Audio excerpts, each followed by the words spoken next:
I don't know where Jeff is, so I guess That was there he weird. is. There he Welcome is. back, Jeff. I have no Hey. idea what is going on. My internet is being kind of goofy. So like I hit I hit go live and everything froze up and I didn't know what was happening. But hey, either way, welcome to Up North Live. Thank you all for being here. My name's Jeff. Joining me, as always, now and then, every once in a while, is Isaac 556 by 45. Thanks for being here, dude. Andy couldn't make it. He's got Oh, stuff going on. But good to be back, though. yeah, Happy to absolutely. be here.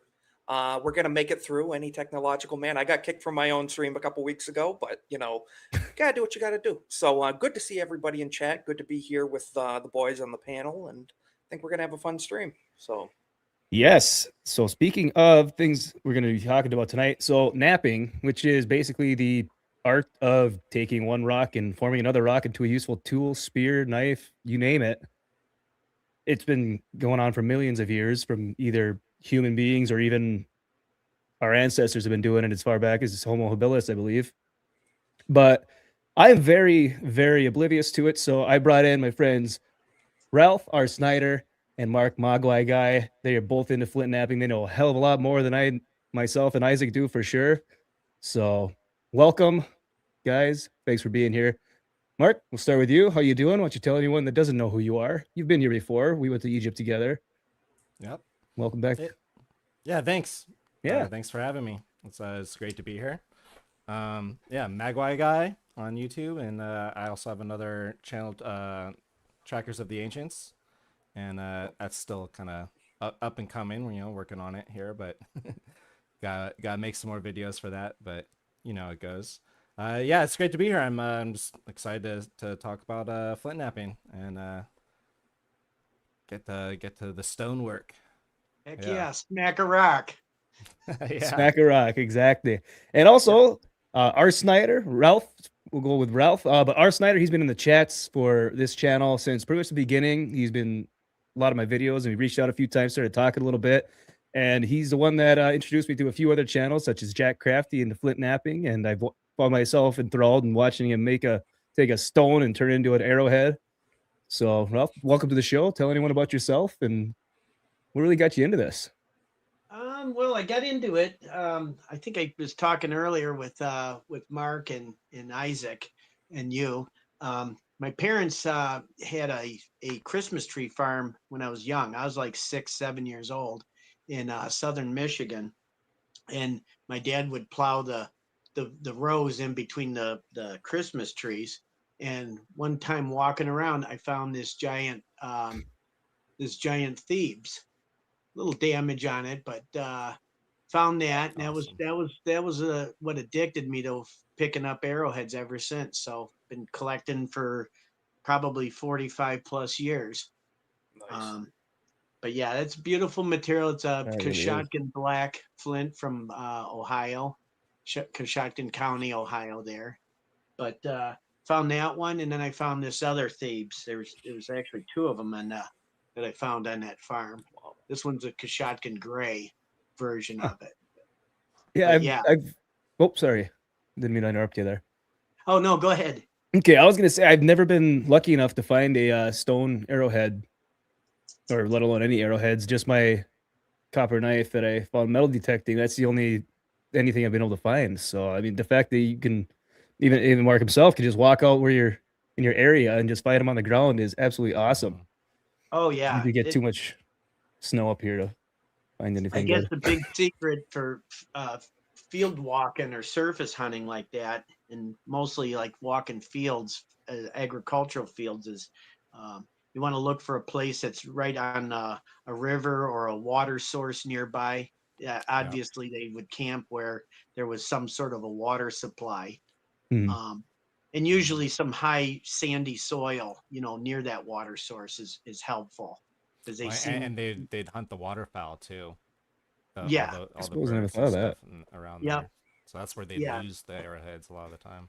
Yeah, one of my fields that I hunt that I still hunt in this area close to my house. It's property of a church in the area, and it's a sand hill in the back part of it, and it's all like peat and like bog lands around there. So they weren't really on the river, but they were camped on a big sand hill overlooking like a marshy area. Mhm. And that area goes back probably the paleo times, 10, 12,000 years ago. I found Wow.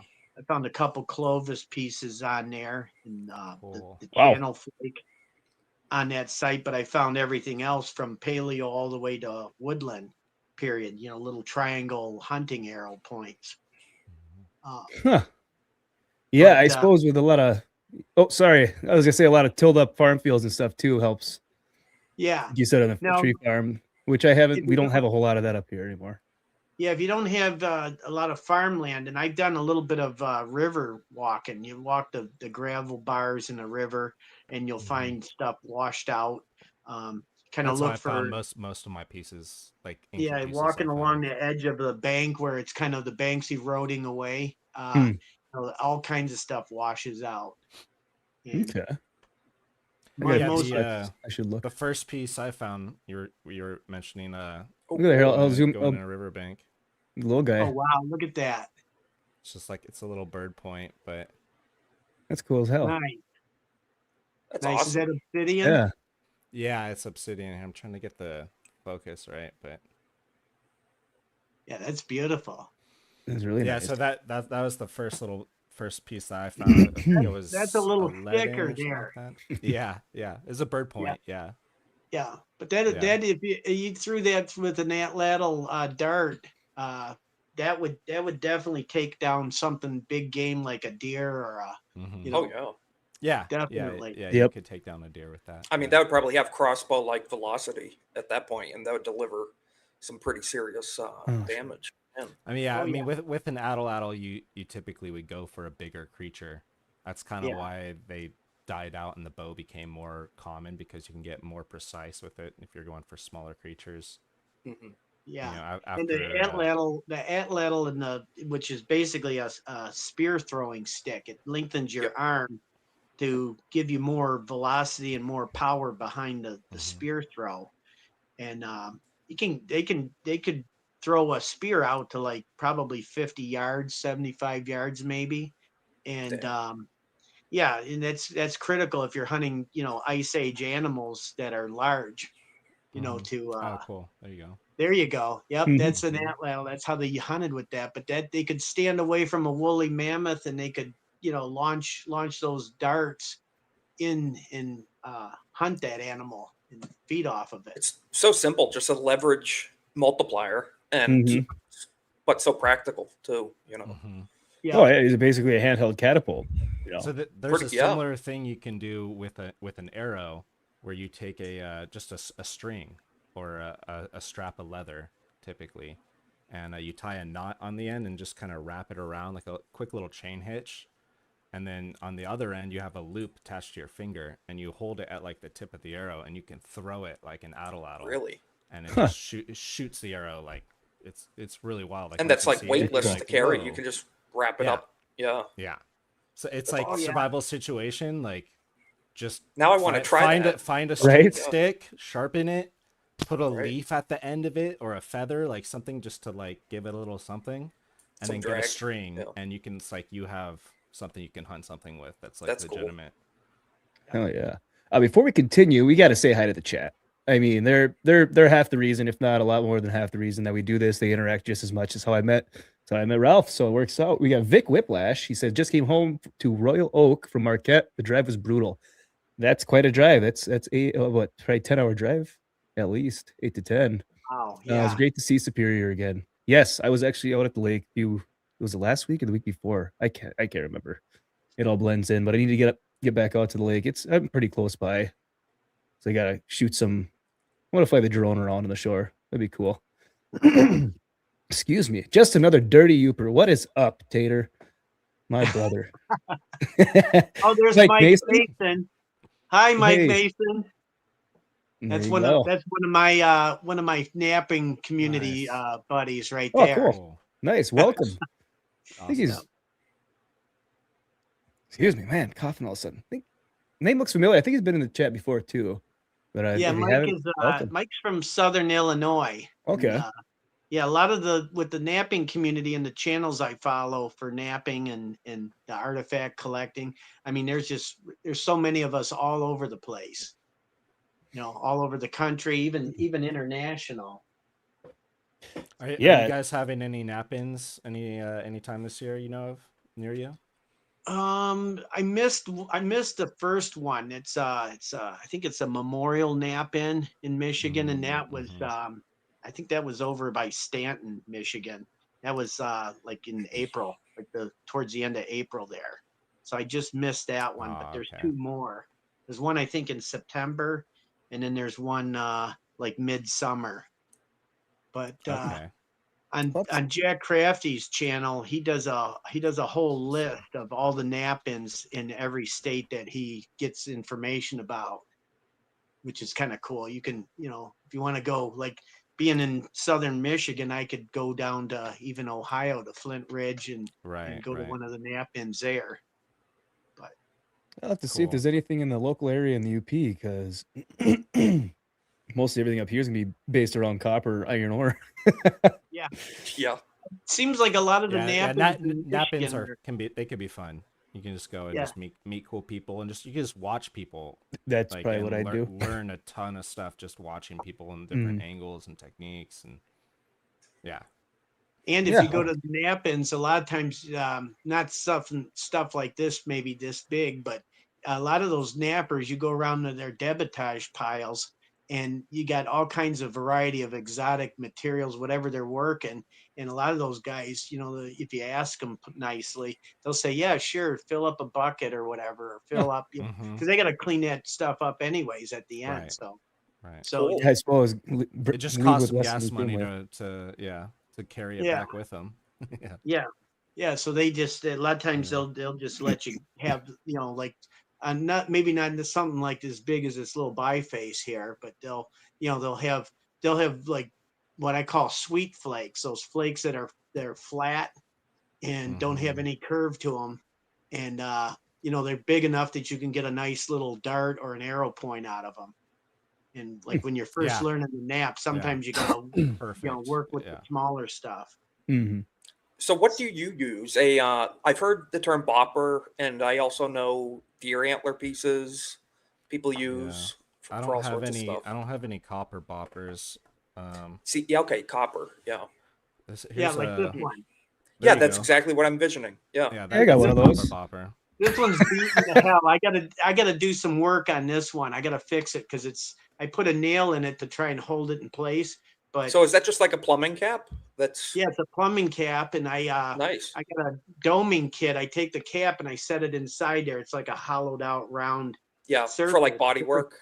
Different sizes, and then Yeah, I put a round pin or peg in there, and I just start whacking on it and pounding it till it's rounded like that's that. But this one, perfect. this one's been Mm-hmm. beaten up pretty bad. Mm-hmm. But I gotta put a couple nails in it, or if I decide to keep using it, I might have to fix it a little bit and round it out Yeah. and dress it a little bit. But Mm-hmm. yeah, this Cool. one, Pretty neat. this is just a Yeah, that's super homemade cool. one. But there's some of the people that I gave Jeff information on. Danny Collins, he's a big, good, excellent napper, and he also sells a lot of supplies for nap, and he'll sell you different rocks for nap, and he's got the boppers and different tools for the whole thing. Mm-hmm. He's a good guy, straight up. He never sends you like garbage rock. Yeah, Everything I've gotten from him is beautiful. people like that you could probably get like a good starter kit. Well, they'll just give you like a couple things that you need to like just kind of get going, get the hang of Yeah, it. you can. He sells those too. I had a buddy that did starter kits, and it would just be Yeah, like a antler piece like this, Yep. yeah, right? And maybe like a bopper, like an antler bopper. But these Hmm. are right. kind of they're more sought after Yeah, Pretty neat. elk boppers.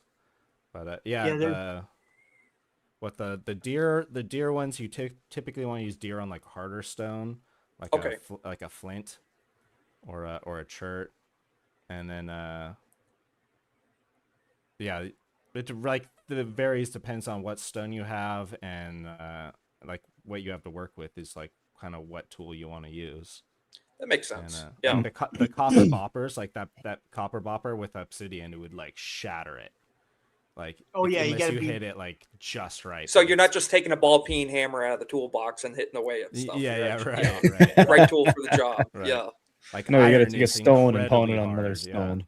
Yeah, a bopper like this size, you know, using it on the obsidian, you gotta turn you gotta let off on the gas. You know, if Yeah, you hit right, something with it. right. So this is almost too much power, but I got different Right. size boppers, you know, different weights that I use. But you know, in the napping community, there's like two different camps. You got the Aboriginal nappers that use stone and bone tools to do the napping, and then you got the modern guys that do the copper tools and that sort of thing. But yeah, some of the abo nappers, they kind of think, well, if you're not napping abo, you're not really napping. But I think if the Indians had access to copper, you know, tools and boppers Right. like this, If they had the would've- knowledge, they would have done it. Yeah. yeah, 100%, they would have yeah. Maybe definitely they done it. did. Maybe they Maybe didn't. they You did. never know. Yeah. Maybe. Maybe just They, haven't found this stuff in the ground yet. Here, this is another like Yeah, copper sitting tool on the you top, could too. use. It's an ishi stick. Yeah. Okay. So Is that it's- is that iron? So that's copper. That's also Copper, really? copper Okay. The world point, revolves but, around copper. When will people So is that for like realize this? collecting like little pieces off the edge and stuff? Or... Well, yeah, it's because copper's soft, so like Right. you can use iron on a different material, But it's right? less Like, depending on forgiving. the material. Right. Like it's Yeah. easier to shatter it or to not have it like give the conchoidal fracture that you want. That will like give a nice clean cut, clean shear. Yeah. Yeah. You know, We so we it's- say you got to use steel tools for flint napping. That's because you're napping some man rock. You know? yeah. It's the toughest, roughest stuff you're gonna work, and you're gonna have to smack that stuff so hard, like just smack the hell out of it to get it Mhm. Right. to do anything. We got Bubba Boo Boo. You know, I'm still just gonna say Bubba. Found a copper knife. Only found stone arrowheads in Mexico, where my ex mother-in-law's best friend lived. Damn. Mike Mason. There are modern atlatl throw competitions with modern tech. Distance throws can be amazing. I'll have to look into that. He also said he found an arrowhead and a spearhead off the mouth of the Oquiac River. Akiak River. Akiak? Okay, thank you. Yeah. In Hammond Bay, Lake Huron. Sweet. K Jelly. What's up, Jell? Yo. Good We job. got Sophie all the way from Sophie. Peru in here. Thanks for being here, Sophie. She's going to Very Japan cool. soon. Yeah, Oh, So, really? With the Wandering G&G Wolf. crew, huh? Wandering Wolf, Really? Nerd Erotic, Oh, yeah. Let's going. Yeah, absolutely. Awesome. Shout out to Ryan's Nerd going Erotic, too. Forbidden Frontier, I know. Wandering Wolf. For I anyone know that it. doesn't Awesome. wear, We Wandering probably would Wolf, be going if you didn't say anything. his book is out right there. Go check out his book. You can find it on his probably his YouTube or his webpage, one of the two. Mike Mason said 848 feet, 6.5. Holy, that's a hell of a throw. For an Wow. atlatl? That's like 3 Wow. football fields almost. It's Just probably about, yeah. like To do some like math. the Right. it's probably made out of like carbon fiber. Mhm. Oh, I suppose Yeah. modern. Yeah. Crazy Right. modern Space, design. Yeah. space age atlatl. Yeah, like yeah, like thro- you said, like modern. throwing Okay. throwing a paper airplane basically. Probably super springy and just, you know. Oh, them atlatl darts. When you see people throwing those things look like they can't, like you wouldn't think they'd have any accuracy because that thing just goes whoop a whoop a whoop. They're just, And Oh, I bet. Yeah, it's just Yeah, like slow it motion of like a flashes regular and bow and bows arrow. when Yeah. it's flying, and it's like you're thinking, man, this thing's never going to hit the target at all, and they'll put them right in the bullseye. Yeah, it's Yeah, insane that's how cool. arrows. Same that like work. the what's that, the Archer's Paradox with like wooden arrows. Like if you Yeah, Yes. there's videos of that, you can see it like You can Flat see it's like like the bows- the it Mongolian. bows around the bow and then like straightens out as it flies. And Well, the Mhm. it's Mongolians, straight on. especially too, on horseback and stuff, like they could curve Right. their arrows slightly, and it's pretty cool. Right. Yeah, they're like whipping them around the bow. Yeah, Yeah, well, can you bend bend a bullet? I know. Yeah, like in the movie, right? Shoot around Yeah. the corner. Yeah, the Yeah. wanted or whatever. They Yeah. tested that. It didn't work. So funny. Yeah. A nap? Okay, Isaac, fix it. Okay. Like a lion? No one's going to sleep. No. Can't forget the copper culture complex of the Great Lakes. Absolutely. Yeah. That is the main focus of my channel is the old copper culture. Any theories? A lot of people tell me to seek help on some of my theories that I put out there, but you know what? I never say I know this. It's all theory, just like most of theirs. Yeah, you We're don't not want to fall talk- asleep at a nap in. There's a bunch of glass on the floor everywhere and sleeping on glass. That might hurt. Sophie, get your head out of the gutter. Debbie just popped in. Good day, everyone. Good day, Debbie. Hi, Debbie. Welcome Shout to the out. show. We got Peru, we got Australia, we got everyone else. We got everyone in the Got chat here. We got the everybody. best chat. Yeah, Blade Oh, Points by look at him, SGP. There he Sal. is. Yep, Oh, there's one of cool. your Sal, points there. and blades and points. Hello, Sal. That's cool. That's Uh, cool. Before we Awesome. get into that, I do want to say all the links that you sent over to me, Ralph, all those Yes. channels are in the description, including Blade Points by SGP. Awesome. I wanted to do that with all the channels of Flintknappers in the community and collectors and stuff. I kind of wanted to put in my favorites that and give the links to them so everybody can check them out. Yeah, for sure. And like they're all in the description, everyone you sent over. So check Yep. them out. I was looking at them a little bit earlier. It's pretty cool stuff. Great stuff they're all doing. Yeah. Sal, okay, that's the Sal you were looking for, not Sal the hamster. Okay. Not the hamster. So, Mark, I didn't get a chance to ask you yet. I kind of slipped my Yeah. mind before you got into Ralph. What got you into it? Was it your first find? Was it a general curiosity?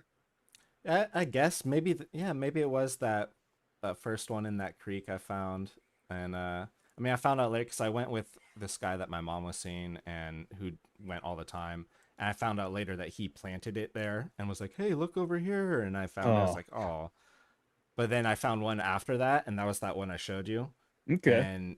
and he's like, "What? Like you found another one?" And I was like, "Yeah," and it turned out it was in a place that it was like one of the largest like Native American villages in Sonoma County here.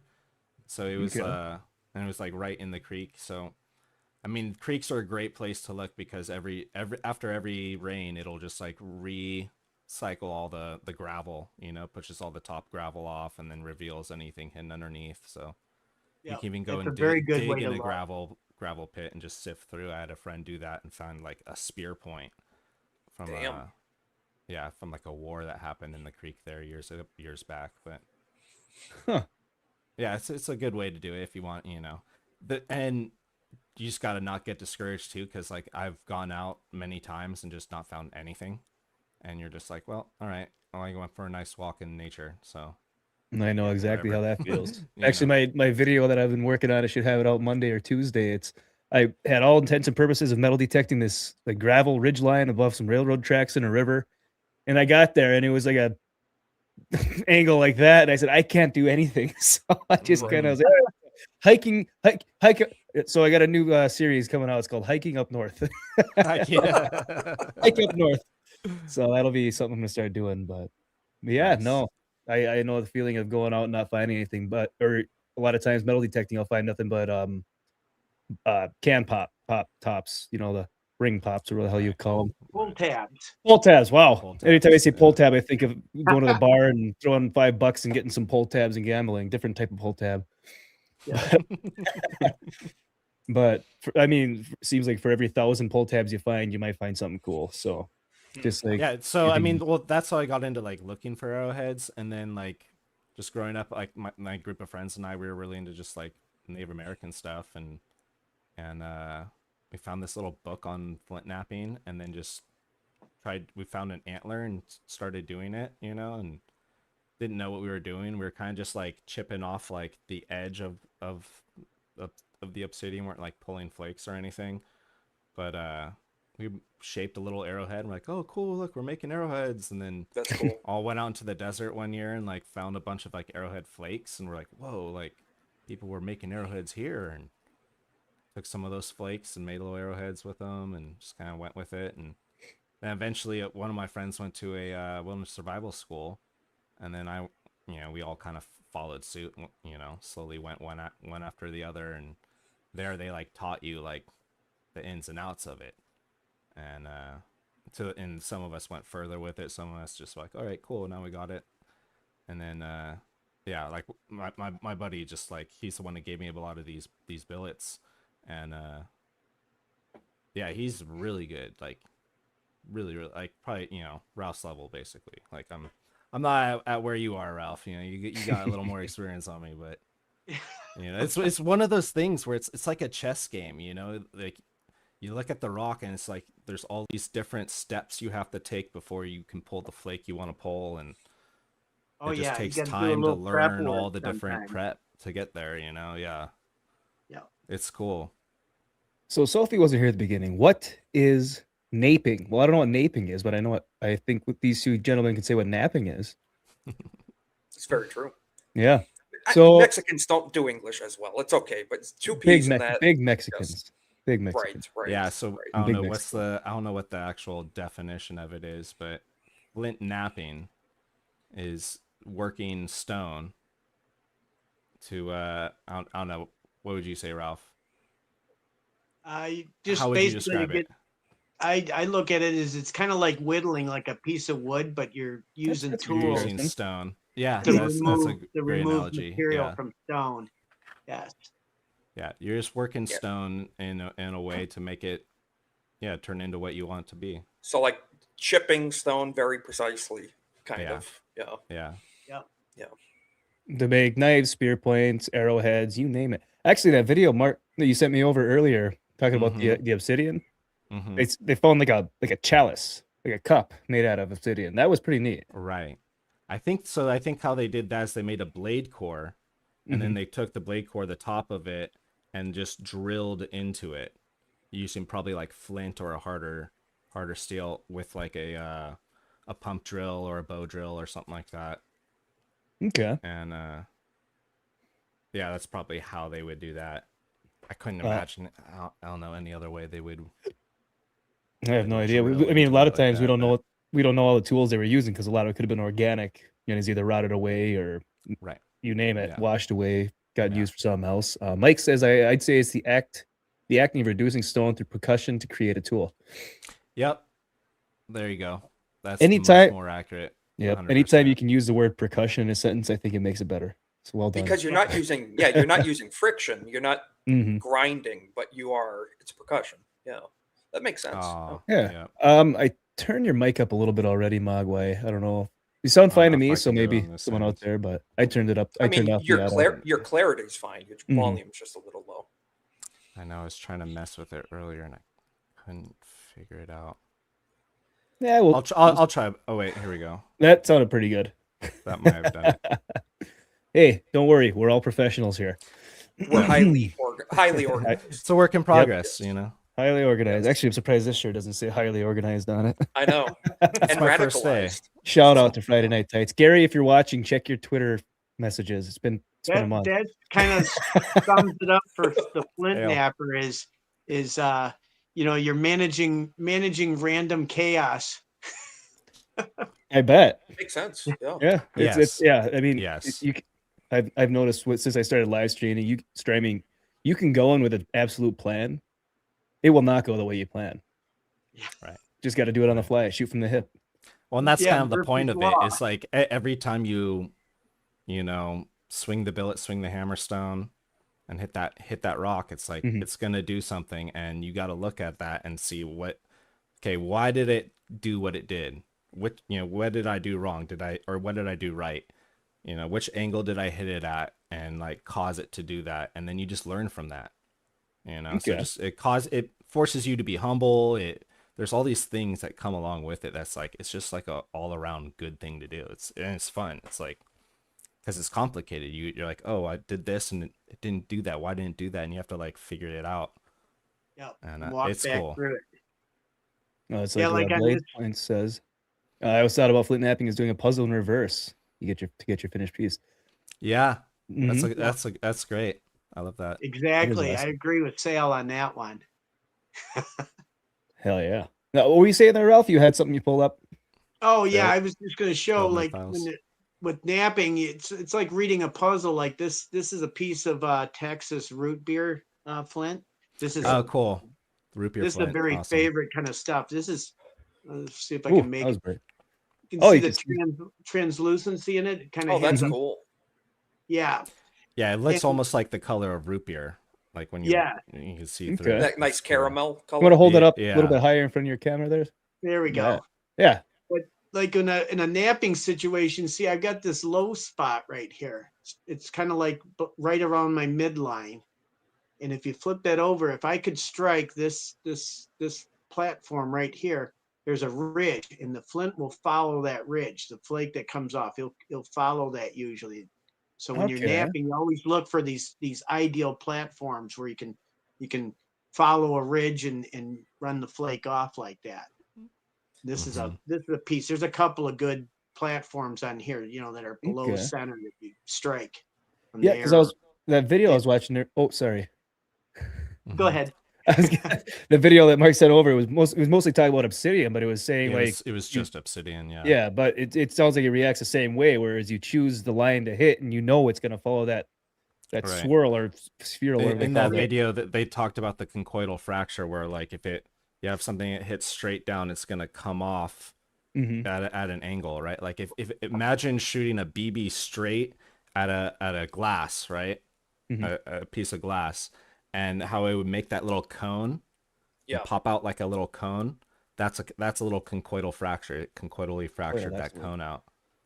So that's what you're doing to the stone, right? Because it's volcanic glass, basically. That's what obsidian is. Kind of what you want to start with because it's the easiest to work with. Flint is a Sure. little harder, but it's more durable too. So there's pluses and minuses to everything. Yeah, Now, Sale as like- someone. Oh, go Sale ahead. likes working with the obsidian quite a bit. He's Yeah, in his Cool. channel. He works a lot of that, but he works a lot of local Texas materials too, because where he's from in Texas, he's in they're blessed with flint there. I mean, they got yeah. probably I want to do a Texas trip just to like get some flint nodules. Some Texas Hey. flint would be awesome. Quest for Ancients in Austin, Yeah. Texas in October. Yeah, I might take a week yeah, off of work and go I'm down. down. Oh, Oh, hey, yeah. look here, Alan Yeah, Alan Cole. Is Cole. on the, Alan Cole's on the stream. He lives right there by Glass Buttes. He goes there every year and collects. Oh, cool. obsidian. Okay. Awesome. Nice.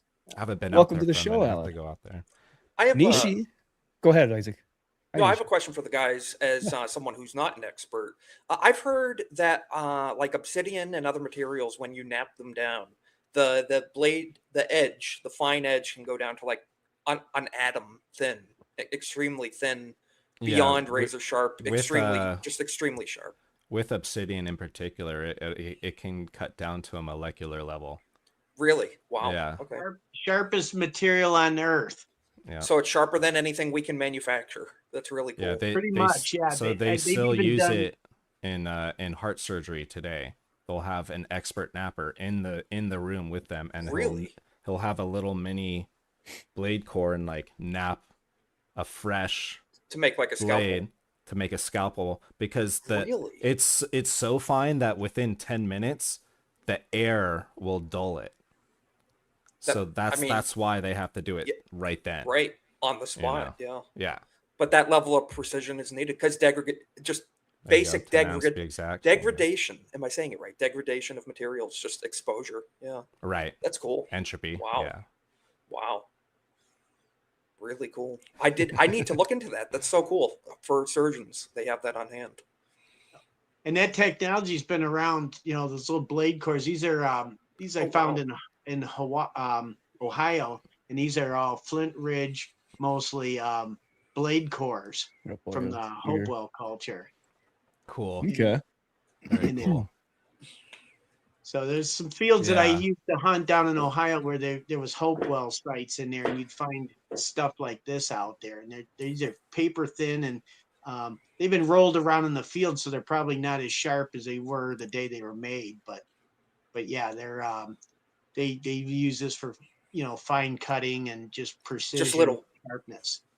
precision. Would they mount those to like a handle, like fashion a handle or something? Perhaps. Or- Depending.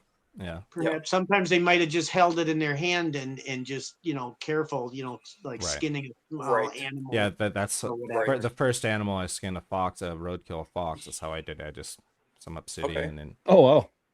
Yeah. used that. Pretty neat.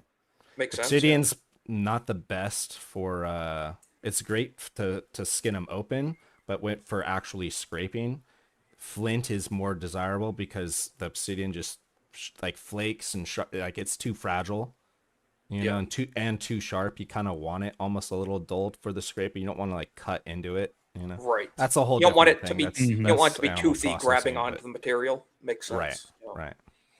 Yeah, and you want to use like flakes like that because like one flake will give you a nice clean cut. Where it's like if you have to like nap something, it'll have like a back and forth ridge, so it'll always be a little serrated.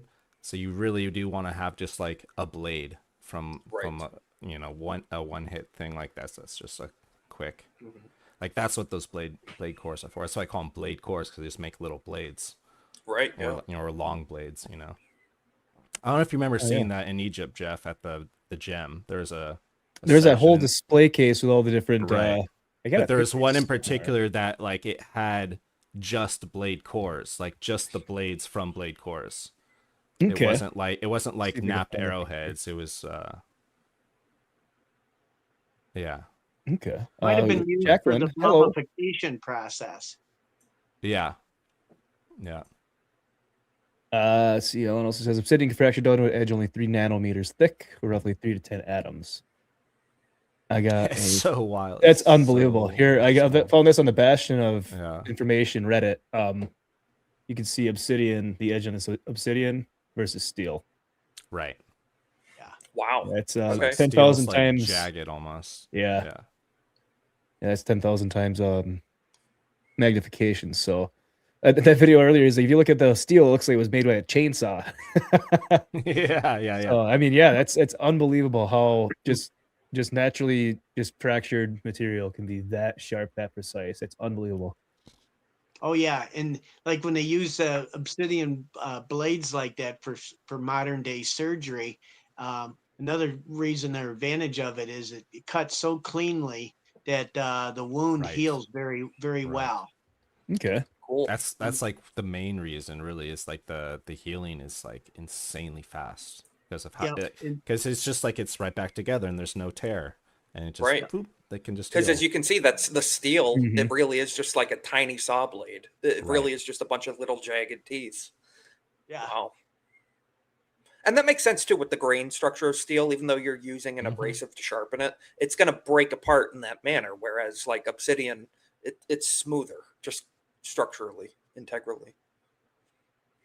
Yeah, and that I'm gonna keep referencing that video because that's the only video that I've watched recently that was talking about like the obsidian, but like Mhm. even the Aztec, because they had so much obsidian down in Mexico, they'd make all their blades and knives and stuff like that. But a lot of their tools, their spear points and blades, whatever, would chip off. They'd stab into someone, and it would like all these little chunks of it would chip off because it's brittle, you know, Mhm. and that would almost do more damage than the initial cut itself. Right. So they knew how to take people I down. mean, and that's actually like with the arrowhead, like they'd put spiraling on the fletching so that when it would go between the rib bones, it would actually reflake itself between the rib bones Oh boy. and then That's go genius. deeper. You Wow. know? So a spiraling type, almost like Right. rifling on a bullet, kind of like a hollow point. Mhm. When it peels out, it's going in and Right, doing right. its- It's like doing it's its like thing. Yeah. resending it. Right. right, Yeah. bigger wound channel. Yeah. Right. That's incredible. Wow. That You is- I'd love yeah. to see You somebody gotta do. recreate that with ballistics gel or something, or like a dummy. That would target, be you know? cool. That would be You know, I'm really wondering- cool. There was that Yeah. show, I Right. think it was on Spike TV back in the day, or maybe History Channel. It was like Deadliest Warrior or something like that. I can't remember, but rings I a think they bell. take all they'd take like 2 different warriors from different times in history, put them side by side, use all their tools and weapons, and they use ballistics gel in a lot of it, or even like frozen pigs and stuff like that, or cows. Yes. Yeah, there's got to be at least an animation out there that someone Yep. did The of knight that, versus you know? samurai one goes Yep. down in infamy. That's shown. Yeah. Yeah, Yeah, that was a good show. it was a great show. Yeah. Mike says, "Hey, chat, where's everyone from? Someone off in the chat where you from, if you care to." Yeah, Sal says History Channel. Okay. Back when History Channel was more about history. You know, Yeah, I mean, that, don't get me wrong. I like the ancient aliens. that stuff, show but- probably led to Forged in Fire, the like knife Absolutely. forging show. Probably. Yeah. Yeah, That's also a good show. it is. Yeah. Yeah. Yeah. Speaking of forging and fire. I mean, X-Wing, he's a blacksmith. X-Wing Yes. hanger on YouTube, Yeah. and he made, what was it, 9 swords or 6 swords for their 6. 6 Well, swords. actually, no, he actually made 15. Well, And finished Yeah, only six yeah, of yeah, them panned right. out. Yeah. Mhm. So, Hey, just like Flintknapping, it's like you can start by like, hey, I got 15 nice, bifaces here, and then you Yeah. end up, you're like, I only got 6 arrowheads out of those 15 bifaces. Yep. yeah. That's actually pretty good numbers. Yeah. So He yeah, gave check us out the, X-Wing. It's like No, almost Yeah, 50%. he gave us the full, when we interviewed him on my channel, he gave us the full breakdown of the forging process, even showed pictures, all that stuff. And yeah, he put like hundreds and hundreds of hours into the first batch. And, sometimes when you go for the heat treat and stuff, it doesn't pan out. That's part of being a craftsman. So, Well, it's just like when I made my copper arrowheads or copper spear points. I had chunks of copper. I mean, nothing as solid as this one or big, but in my mind, I wanted to make like a knife. And by the end, I got a very crude, kind of cool looking point. I can't find my other Yeah. one. It's in here somewhere, but that one's a lot better. I bet you that could probably be a nice Ishi stick point. I'll bet, Hammer it out a little more. Yeah, I got so much chunks of copper, and I plan on hopefully finding more. cool. Yeah, Nice. it's neat. So Yeah, this go follow one, this one's pretty long. This one, you kind of want to rest on your hip. Mhm. And I'll I zoom don't in. know if I can. So you get leverage into it. Yeah, so you basically put your hands, your palms on like the inside of your legs, and you pop it like that. You're kind of driving it, and And you always using, have like, your rawhide hip. for protection, right? On your Oh legs yeah, and stuff. yeah. I have Okay. I have a bunch back here. This is Right. usually I just use like a little one. Oh, Oh, he went was away. that me? He disappeared. No. I'm like, we got an international show here. They say it helps the algorithm if Yeah. anyone wants to chime in. Hell Real yeah. real Anyone else? professional here. Here, Hey, we're all professionals. Let me figure this out. You can back out for a second. And go follow Ralph on YouTube as well. Yeah. Yep. Mark and Ralph, both their channels are also in the description for anyone that isn't watching live that wants to find it after the show. It's everything you should need is in the description. I hope. I did my best. Yeah, I'm the only R Snyder on YouTube that you look and you'll see, everybody else is like doing flower arranging and other little things. And then you look and you go, what the hell's going on here with all these points and stuff? All right. Can you hear me still? Yeah. We can hear you, hear yeah, you. but you're All right, we just can't Your see camera went out. Oh. Yeah. Let me back out and come back in. That might. Yeah. Okay. So, Ralph, I see you got another collection in your shadow box behind you there. Or you said that's all stuff you found, correct? On Yeah, both of these? those two frames there, those are all points I found when I lived in Ohio. I lived there for 5 years. I was a special ed, visually impaired school teacher, and Okay. a lot of these things came from all from Ohio. And let me see if I can find it. There we go. See this this big white blade here, this knife blade? Mhm. That I found one half of it in the field, and a buddy of mine I was with was about 20 yards away from me and found the other half of it. He called me over. He says, "Hey, I think I found the other half of that knife that you found." So Mhm. that's all complete and That's glued awesome. back together. That one there. Sophie says, love how they're set up. My OCD is happy.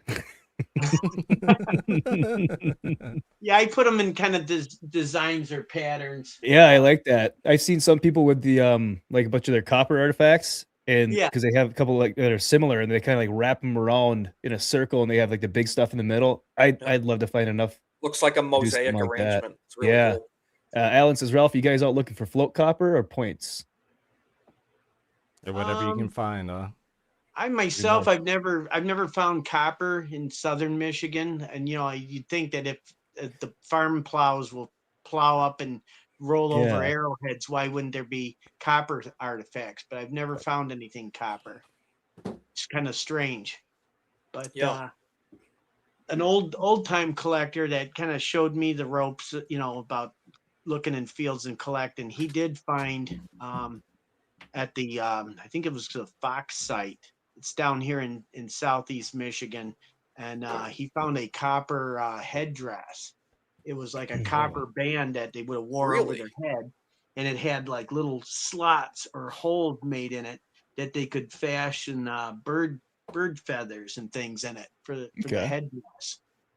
But I know Cool. he found that. He was actually digging on that site. That's a little site over right next to Lake St. Clair. It's part of like the high grounds away from the lake where the marshy areas used to be.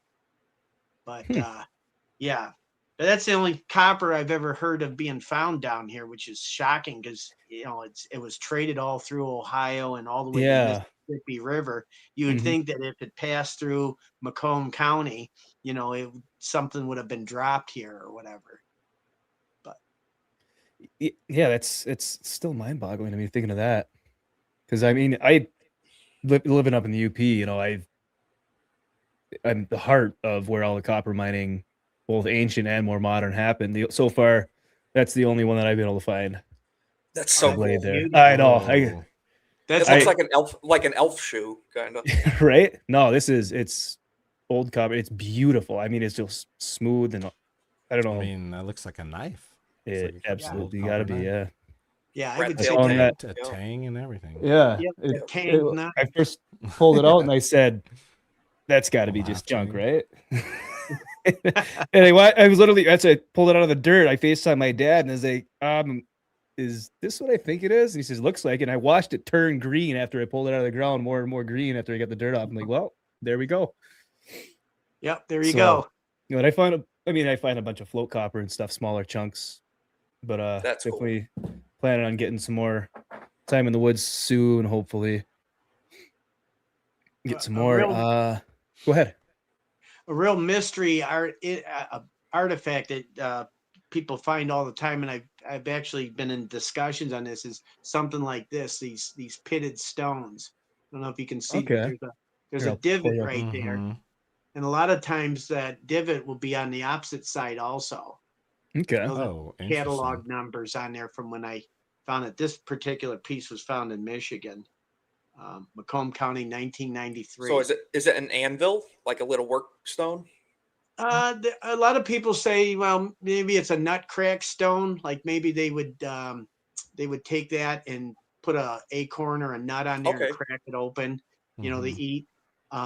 Some people think they were like a bow drill spindle, like you'd have True. your bow drill, Okay, yeah. That's where I with was it, going with it. That's in and my you'd mind. Yeah. work it back and forth and Mhm. and Right. that. Actually, Cause friction. Yeah. Yeah. Yeah. And then Mike also says North 02 went hunting Where's copper. that? I'm familiar with him. It's usually pretty deep, not quite a foot, but close. Metal detector hobbyists would have better luck, heavier than stone. Yeah. My knife, luckily, where I found it, I was probably 6 inches, 6 to 8 Mhm. inches. And one thing that is good about winter up here is the frost. It pushes up rocks and stuff from underneath every year, and the frost usually goes down 30 inches or so. So I think a lot of stuff that is buried sometimes will have a better chance of coming up. Another place that a lot of people do find copper artifacts, metal detecting, is in freshly plowed fields, just like where you'd find stone artifacts and stuff like that. So it's usually, like six to a foot deep. If you have a good metal detector that can get deeper, it's better off. So I gotta eventually get a So better one this myself. one, I this need one a I metal found. detector.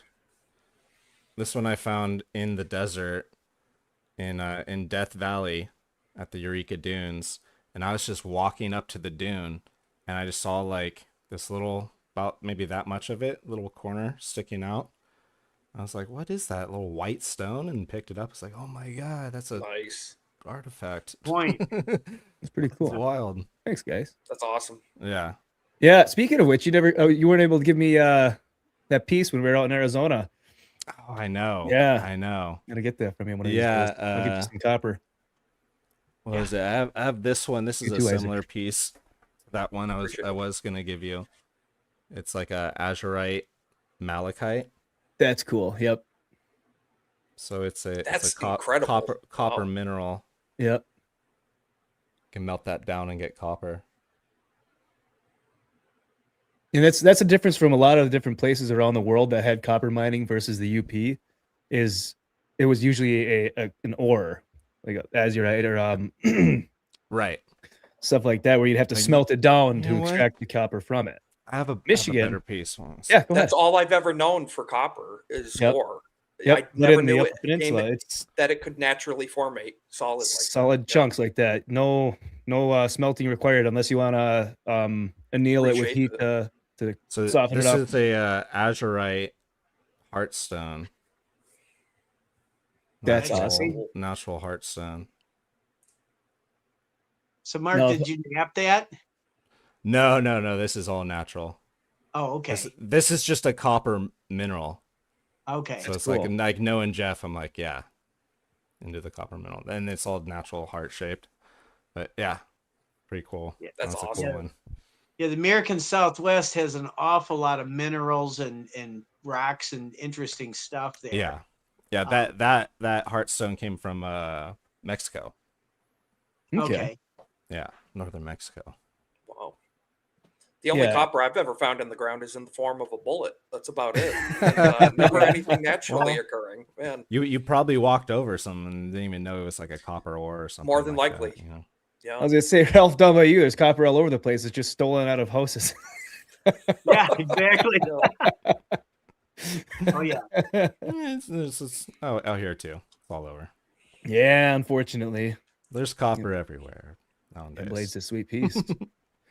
There is. So this is something I was gonna ask both of you individually. We'll start with you, Ralph. What is your favorite type of mineral to work with when you're napping? It would probably that Brazilian agate I like. That's what I started dapping when I first started back in the 90s. That's awesome. And that I love the color in it and the beauty in it. But I think what I'm starting to get into more is like the church and local flints, you know, that you can find. Texas has got a lot of really good material. Let me see if I can find some more pieces or samples that I got. Yeah, Let's Looks see. like a piece of hard candy, like just I sugar. know. Yeah. Yeah. Yeah, It's super cool. I don't think you want Yeah, to this is pop that in this your is mouth. some of that No. Texas root beer, and then this is a type of heat treated Texas belt and chert. This comes from like the northern Mhm. panhandle of Texas. And this stuff, several of us nappers have started buying this from Danny Collins, and this stuff is a dream to work with. It flakes really nice. It's heat treated to the perfect temperature, which improves the flaking quality in the material. Some of the materials are heat treated because they're tough. Right. It's man rock, so you gotta the heat process improves some of the nappability of the rock, and it also will give it some color. That's kind of like with these Hopewell bladelets out of Flint Ridge. A lot of those brighter pinks and colors that comes out from heat treating. And we know the Hopewell people did, exclusively mine Flint Ridge material, and they did heat treat it, to improve the flaking. Because this is a precision to drive these little bladelets out. You got to have that your pressure flaker or your striker. You got to have it precisely right on that little platform, and then boom, smack it, and it pops off. So Yeah, and heat treating can be tricky too. You have to get them kind of preformed right, and then there's different ways to do it. A lot of people naturally you do it just putting in sand and building a fire over it, and then like you flip them over and then do it again.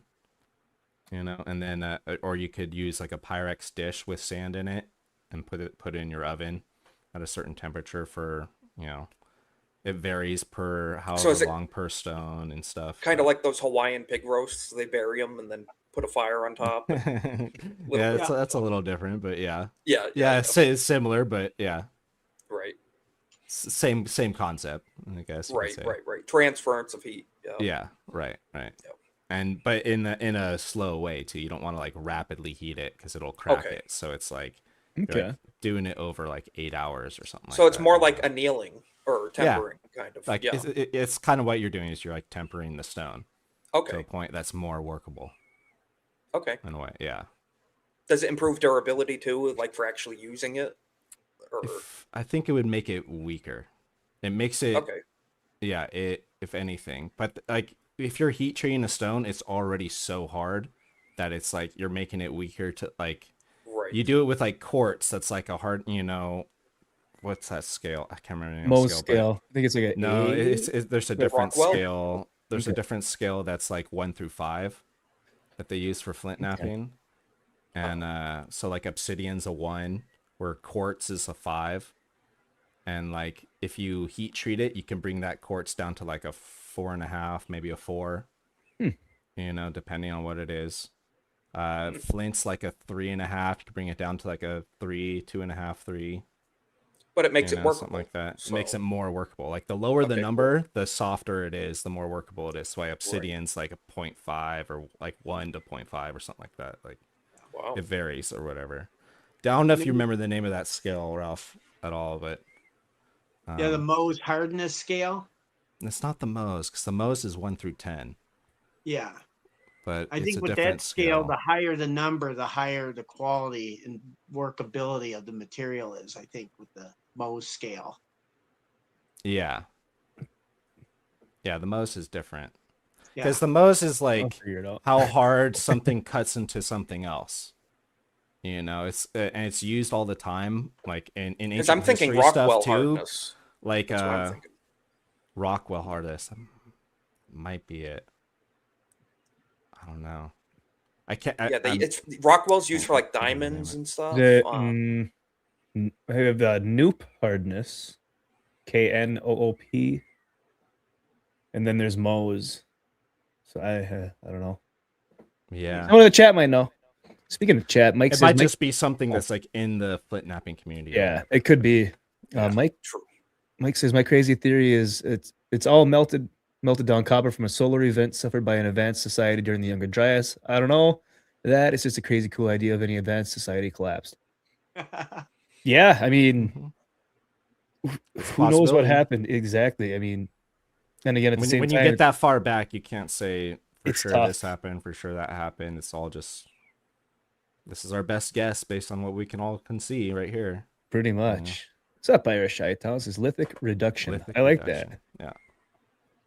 Yeah. Let's see. Michael says, and that white chert artifact no one can source. That is so mysterious. Just a resistor. White chert artifact no one can source. Interesting. Blaze, not gonna lie, most of my points are stones I heated to help me get my deep notches. Yeah, it's amazing what heat can do. Yeah, just to help you out. So it's like you can heat it to make it softer so you can work it just that little bit, but it's still incredibly hard. Like, oh, I bet. What were you like gonna say, that Ralph? stone is way harder than obsidian. Oh, I was going to say, Sal, sure. Sal uses a turkey roaster to heat up and heat treat his rock. Okay. He's got cool. You can turkey roaster works real well for heat treating this material, as long as you don't have to go above, I think, 5 or 550 in temperature. And that I know the Flint Ridge and some of the fossilized coral, you got to get some heat on it, like get up to like 600, 700, 700, 800. Yeah. Okay. Yeah. Yep. In fact, I got a really cool piece here. This is from Danny Collins in this dolphin point. Wow. Here. That's made out of a fossilized coral. Yeah, full screen that. Look at that knife blade. Yeah, that's amazing. Wow. Like you could see the ridges. Yeah, the flaking on that knife blade. You see how they're like going almost all the way across. Yeah. And they're like really symmetrical. You could tell the who you say made that? This is Danny Collins. This is part of Danny a collection Collins. of Yeah, stuff. he knows what he's doing. You could tell he really knows what he's doing. Okay. Irish says it's the reduction index. Okay. Okay, there we go. And this corner tang knife that Danny made, it's probably some pretty darn rare materials. Alabates flint, which comes out of Texas or maybe part of Oklahoma also. But it's very rare because a lot of the main source of the Alabates flint is in a national park. You can't collect it. You can't pick it up or do anything with it. So it's very hard material. It works good supposedly from what I understand, but you know, it's difficult to find because, you know, anybody that sources it, it's probably somewhere off of the national park, you know, where that the layers or the source of it, you know, weathers out somewhere else. I wonder what the Pretty legality is cool. on that. Like, if you could go into the park and nap it in the park, you know, like, and just I Only just if you say, have get to leave caught. it there. I guess you just leave it Yeah. there, right? I just say, Yeah. take it and don't say a word. Yeah. Yeah. Wink, wink. Yeah. Exactly. Yeah. Go follow Ralph on YouTube there. Thank you, Sophie. It's very rare that we have a mod in the chat. Yeah. Sophie's been crushing it today. She has been. How about you, Mark? What's a type of material you like to use when you're doing your I napping? mean, basically just whatever I can get my hands on. But with that being said, probably obsidian, just because that's what I have the most of. Mhm. You know, that's like what I have lying around the most. So, and it's easiest to work with the stuff I have. So yeah, probably obsidian. Nice. But Yeah, I mean, obsidian I'm open to everything though. You know, I'll just go walk the riverbed and be like, oh, this looks like it has some silica in it. Maybe, and try to hit it with a stone. Oh yeah, this could work. This doesn't look like it has too many inclusions. Looks pretty clear. All right, let's try it out. You know, go pick up some rocks. yeah, smack a rock. Go smack a rock. Smack a yeah. rock. Yeah. I did find the picture of the gem. I think this is the one you were talking about. Yes. Yeah. Yes. So we got a cameo from Mrs. Nerdrotic. What a nice display right there, though. Yeah. So this is at the Grand Egyptian Museum, the one they just opened up in November, right before we took our trip to Egypt. Like 2 weeks before we got were some of there. some of the first people to get in there, so that was awesome. But this, That all is these- cool. yeah, Yeah, so go down the lower left. You see that? So those are These? all blade cores. Yeah. You could Oh, tell in the just gray like area yeah, there. yeah. You could Yeah. tell those are all just like little blades from a blade core.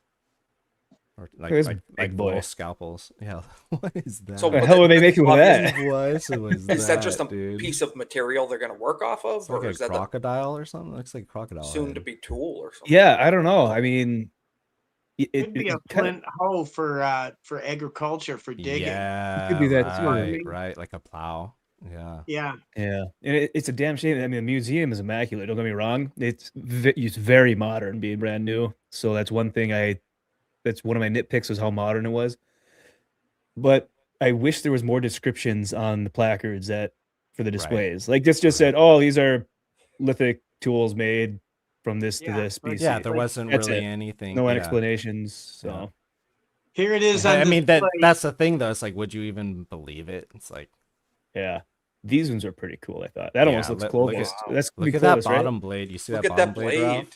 Yeah. It's all rounded. You see how it's rounded at the top? It's so like wild. That looks You like don't, a you don't World see War stuff One. like that in the Americas. You don't see. I've never seen a rounded blade like that in America. Not out That of They looks always like have a point. that looks like a doctor's knife from like trench warfare, cutting off Yeah. legs. They had those Yeah, big like rounded. hacking the leg off. Mhm. Yeah, exactly. That looks identical to that. Yeah. Yeah, but see, you see probably more of where this they got in it from. America. Could be in America. You see more stuff like this made out of like copper, though. The fact that they're able to do all these rounded edges and everything like that with Right. stone, it's Right. unbelievable. That one in the center there, that's I think pretty that could be neat, for too. harvesting material, like some big chaff or something. Or Yeah, but like, so you could Who tell that knows? one in the center there compared to that one that Ralph just showed. Mhm. Right, like the flakes aren't going all the way across that. Like they're just going in a little bit, and you can Yeah. still see like the gray like patina from the outside layer in the middle. You know, like that was made by someone who wasn't quite at the same level. You know, like wasn't like they were really good at, like they got that shape really nice, and they got it really fine, but the thickness to like width ratio Mhm. is too high for it to be like an expert level. You know, you could tell a lot just looking at a stone that someone chipped on, like how, you know, where they are. Okay. you Yeah, know, I and mean, you they're compare learning. like a little bit more rough like that, then you look at these ones up here with like serrated edges. Right, exactly. Like those ones were made by someone that knows what they're doing a little bit more than Mhm. that one that was made in the middle. so would the serrated edge ones Right. be more like weapons, more than tools, or what would Yeah, specific needs, cutting yeah, meat, okay. something Oh, like that. Yeah, Yeah. think of a serrated like steak Like knife. that, like True, those ones okay. at the top. They look just serrated on one side Mm-hmm. by the looks of it. So That's cool. Yep. Mike says original surface area needed it beefy. Yeah.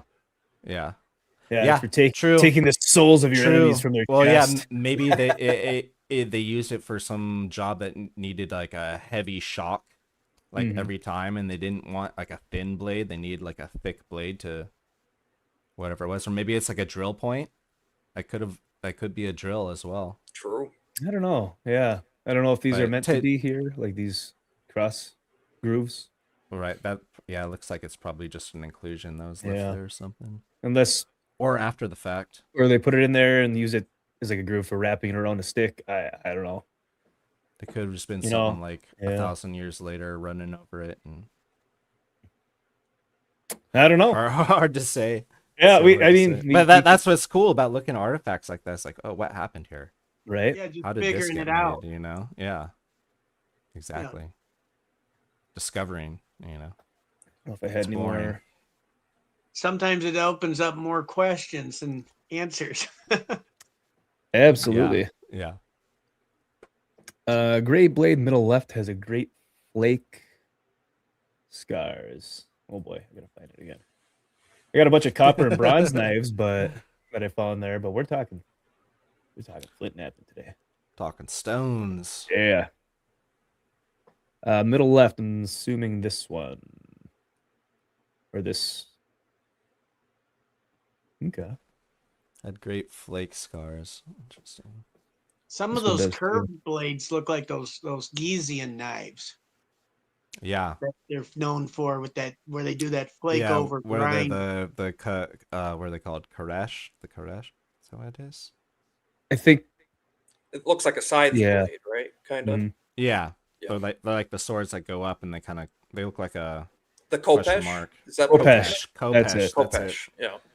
Kopesh. Man, on horseback, imagine that thing swinging down at you. That'd be horrible. Oh, Yeah. I was way off. Kopesh, Koresh. Yeah. Same thing. Yeah. Yeah. That's some cool stuff. Not way off, but I was know. off. I know. Just giving you shit. But yeah, I mean, it. So it makes you ponder because these are all in Egypt, prehistoric Egypt. Mhm. It seems like the use of certain materials from different civilizations, even if you want to call it a civilization in America, which it was. Yeah, they might have been a little more nomadic, but the fact that they were mining, finding stone tools, and using the same means to make very similar tools, you could say that's a human condition. They're going to make something that's useful the same way at the same time with the same. Okay, bullshit. There's got to be some sort of connection somewhere. I mean, maybe it's passed down from millions or thousands of years, hundreds of thousands of years of migration across Europe, Central Asia, into the Americas. I don't know, but there's too many similarities across all different epochs of human history.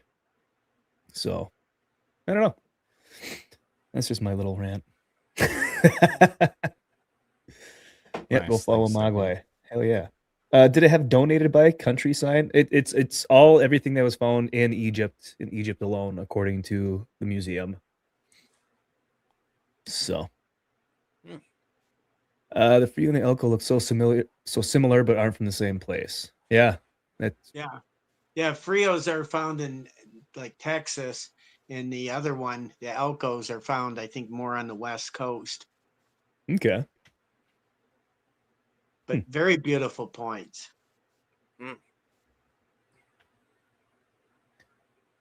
Sometimes it's everything has been done already. Yeah. I can imagine too that just in the day to day, the trading of these materials and tools, it's probably no different than blades now. You know, you have your lower grade, higher Mhm. grade. I'm sure there was status symbol type of tools, even, you know, more ornate decorative. Mhm. You know, and then there's the working man's type of just get down to work type of blade. And it's cool kind of how that, like, human history, we've always had that, you know, various grades and qualities of things, and they all serve a different purpose. It's kind of cool. Like, you know, I'm into modern knives. I think they're cool, but going back, you can see where they vary so greatly. It's cool. Mhm. Yeah, The one of my world- friends who's really into Flintknapping, he's also very into like smithing and like making knives. Like Yeah. modern knives. It's Right. it's all interconnected, Yeah. and they all kind of can feed off Well, each these other. tools help us to integrate with the world around us and transform materials into useful things, and it's really cool. Have you ever seen the movie The Hunted? Benicio del Hunted. Toro and No, I haven't. No, Mm-mm. Tommy Lee Jones. no. I've heard of it. So that's based roughly on Tom Brown Jr.'s life. He was the guy who ran the survival school I went to, Oh, cool. and he had them come and like take classes. Like he loved Tommy Lee Jones. He's like, yeah, he's like a real survivalist. Like Tommy Lee Jones can like actually survive in the wilderness, like legitimately. That's awesome. And When I yeah, think so of a survival school, oh, go ahead. in that movie, in the end, they like there's a scene where they like fight each other, but like one of them makes a knife out of like a leaf spring, and the other one like flintlaps a knife, and they have this like night fight. It's pretty cheesy, but it's funny. But yeah, That's it's just awesome. interesting the like the two dynamics, right, of like modern check versus it out. ancient. Yeah. You guys would like it. Yeah, It's I'll a good movie. definitely check it out. And I was just gonna say, speak like modern versus Asian. It's really cool that there's still a lot of people out there like you two gentlemen and a bunch of guys in the chat and all over the world that are still just continuing the art of napping, Right. because Oh yeah. there's so much different craftsmanship throughout our history, even the last 50 to 100 years, that has been lost to time. I mean, even look at even writing forms like cursive writing. Probably in another how Yep. many years is going to be? It's pretty much almost obsolete now because everything's on the computers. And how long is it going to go from cursive writing to just handwriting in general being obsolete to the normal average human? With autofill, people don't even know how to spell properly anymore. Grammar. Only certain How words. do I spell that Certain word? words. Yeah. No, so I think that's awesome that guys like you are continuing on this tradition that's been millions of Yeah. years. That it It's really, getting back to the basics. and it really know. connects us in our modern times to millions of years ago. Right. You just, fighting for survival or doing whatever you're doing. You got to make your knives, your arrows, and stuff like that. Yeah, It's pretty folks, cool stuff. folks did what they had to do to find something to eat and survive. Yeah, nowadays you can just hit a DoorDash order button on your Yeah. phone. I don't Well, DoorDash.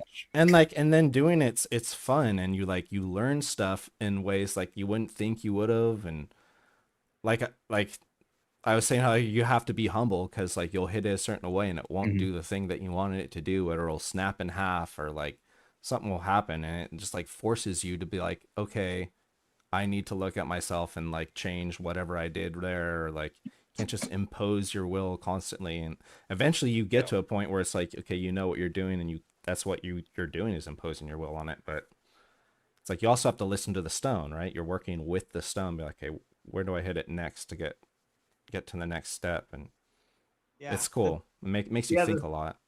The sweat stage of napping is when you get that point down nice and thin, That's the hardest thing is thinning in that. Yeah. Just trying to do it and without so breaking it. fluting, if you try to flute like a knife blade or something, right? Like all the Clovis points, they say, oh, all these are fluted. It's like, well, fluting's actually like a very like high technology, essentially. Like when it comes to flint napping, like you have to know what you're doing when you're fluting, like because you're basically causing it to go through and then step fracture halfway through, and in the way that's not going to go into the blade and break it in half, but like goes out and leaves you like this little thinned back piece. Ralph, I don't know if do you have any fluted blades that you could show? I don't have anything fluted. I've been messing around over here looking for some stuff. Yeah. Yeah. Bring them up. Alan Cole says, beware the snap and half fish. Yeah.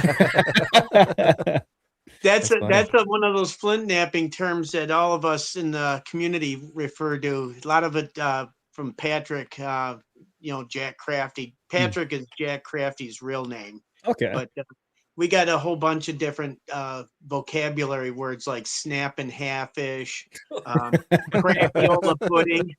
Craciola pudding, if you got a piece that you strike and it just disintegrates into a bunch of little pieces, it's like Oh yeah, just pudding. shatters to nothing. Yeah. Yeah. Or when you drive off something and they're flakes that are not real thin and they're kind of not very good strikes, we call them crud flakes. Crud Because flakes. Okay. yeah, they're Yeah, thick. yeah. They're thick, and you can't reuse those flakes and make smaller points out of them. So they're just crud flakes. Just makes you go, crud. Yeah. Oh, man. I do. 56.2. I don't get that. We'll come back to that. But I Oh, do. look at- I do have those. some clover, Okay, yeah. some fluted points, and There you go. Wow, those are beautiful. Yeah, Yeah, so these are- that one in the upper left, that red one, you could see that This one? you could see that step fracture really well. You Yeah, see how that's that flute goes up and then just it cuts off and goes right out.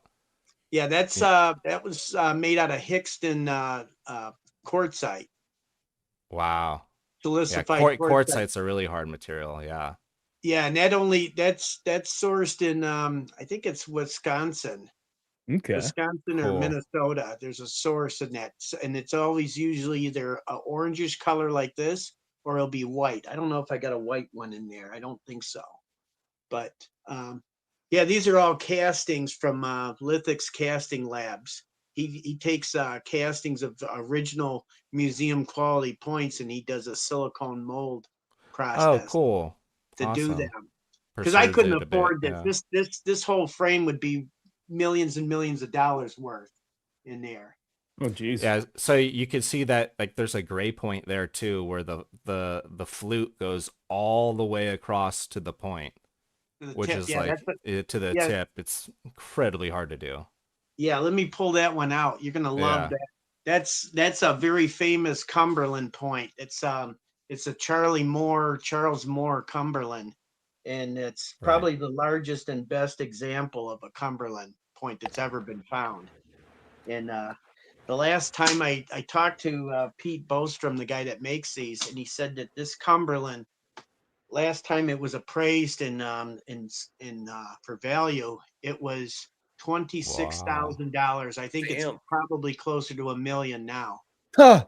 Yeah. Jeez. But they prepped a little amazing. nipple, and they struck it and Wow. ran that flake all the way to the tip on that side. Oh, Without incredible. snapping it in half, like, and then look how thin it is too. Like it could have easily just snapped in half. wow. Yeah, That is Any awesome. point going across there. Yeah, it's actually a So pretty skillful. thick point. I mean, to pull Okay, that yeah. off, the flute Right. like that, long length like that, it requires a thicker point with a high medium ridge. There's going to be a high spot down the middle, and that's when they drive that flake off. It's going to follow that ridge on it All right. to do that. Well, and then which is why the other side doesn't go all the way, right? Because it didn't have that ridge, right? Or which side do you think they probably did the all the way first, right? Yeah, they probably ran this fluted flake off First, first, yeah, and then they might not have had a good enough platform or nipple on the end to drive Right. the other one off. right. But yeah, and it's very serrated too on the edges, up near the tip. But that's probably the best Wow. looking Cumberland that has ever been found in the United States, right there. So what's the Well, purpose of cool. that? Does it lighten it up or provide rigidity or what other than aesthetics? Well, it makes it easy to haft into a spear, Right. Oh, into okay. a shaft. Your Okay, little I see. stems will That makes sense. get up Right. in there. And a lot of your paleo points, they ground this edge heavily so it wouldn't cut the lashing when they would wrap it around the Okay. spear shaft or whatever. So that's one thing you'll see a lot of lateral and basal grinding on paleo points. Everything you ever find is heavily ground. Yeah, that makes sense. Yeah. And they would use like sinew or rawhide for wrapping. Yeah.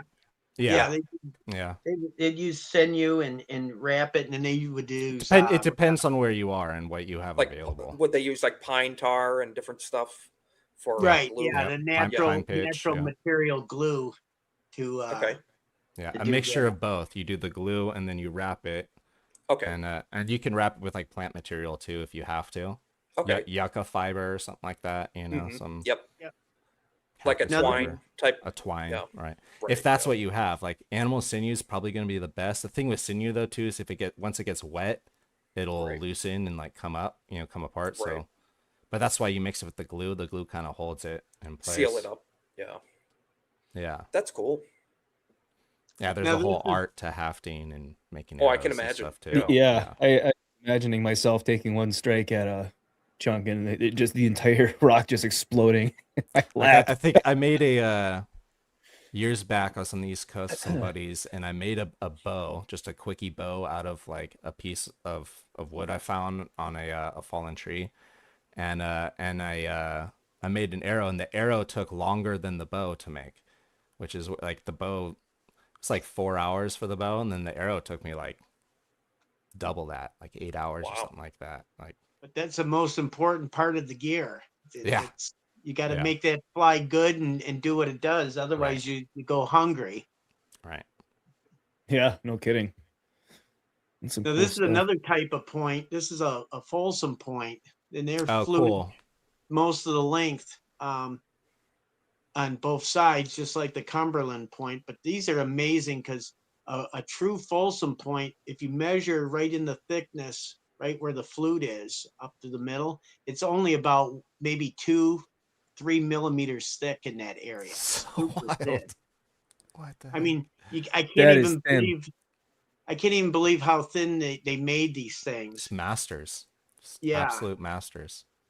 And some of this research I've read and followed on the Folsom people is that probably about 40% of what they made was broken. So when you find a Folsom site, you'll find a lot of just broken that makes bases sense. of them Hmm. and things, because to make that flake, and the thing is, you don't have a medial ridge to run those fluting flakes off of. I mean, this thing is so thin to begin with. And with Mhm. flint knapping, usually you want convexity for the flake to move, and travel farther. But that's just an amazing skill level. Oops, I dropped that thing. Oh, Uh-oh, I got another Careful. one here.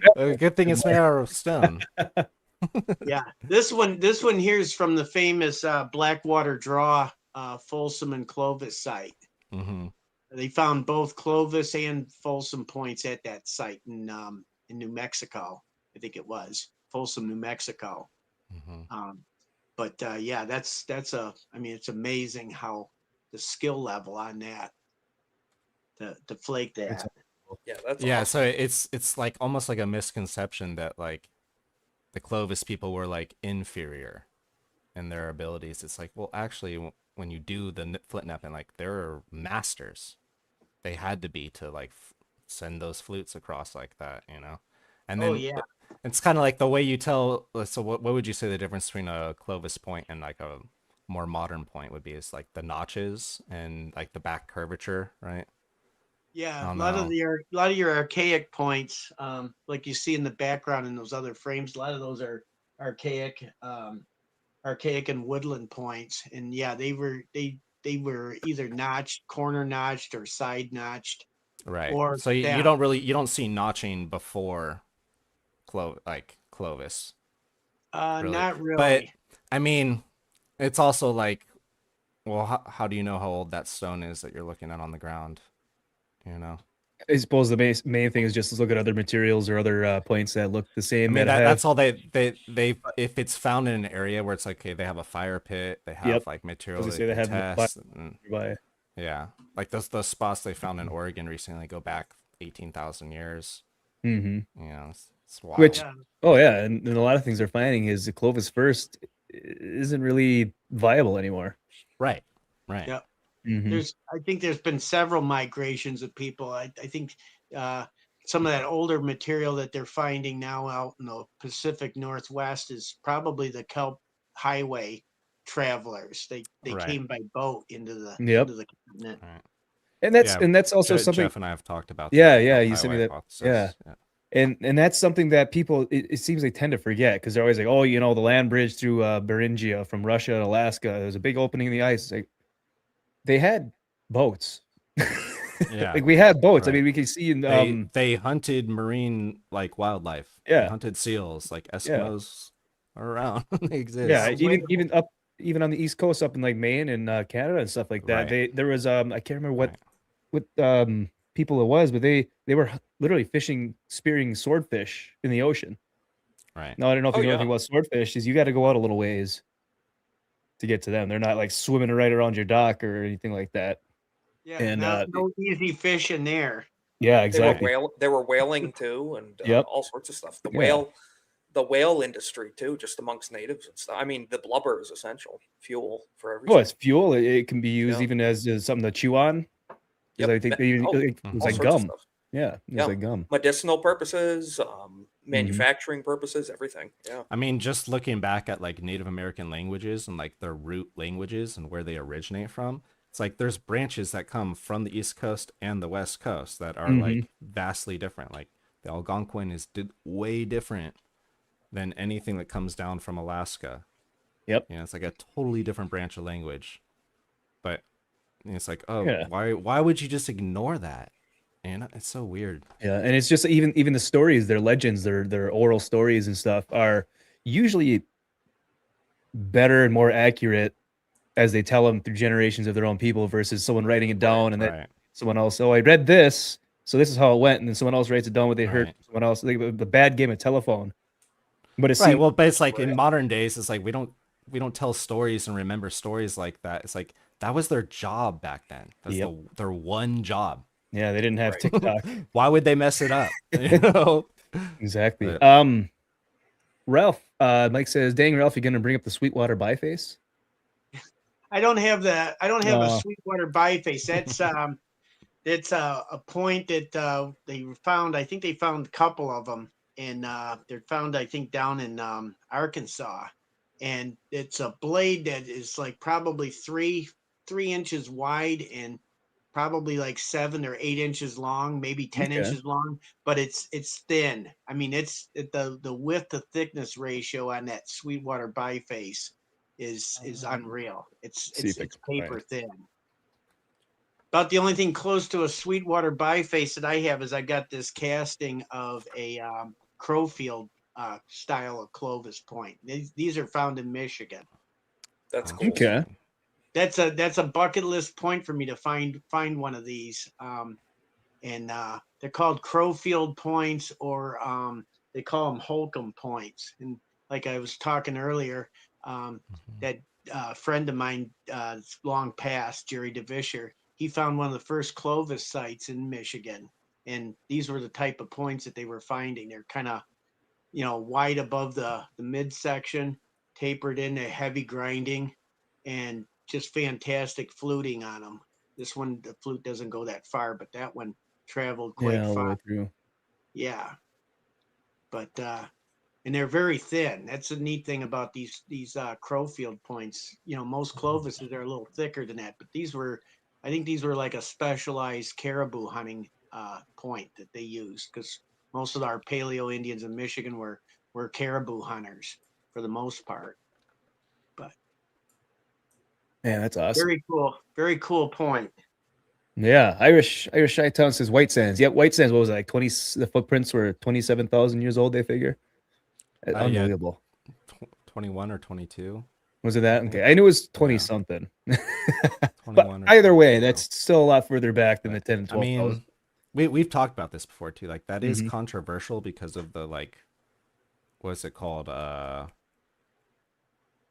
carbon lock. There's like a thing called carbon lock where like certain carbon that's tested, if it's like comes from a certain plant or certain thing, like it doesn't like undergo a new process when it gets absorbed into the plant. So it's like that carbon could be way older than when that plant grew, but it's all hearsay basically. It's just trusting the process of the people that are experts in the field. You just got to kind of put your faith in it, whether you believe it or not. It's up to you.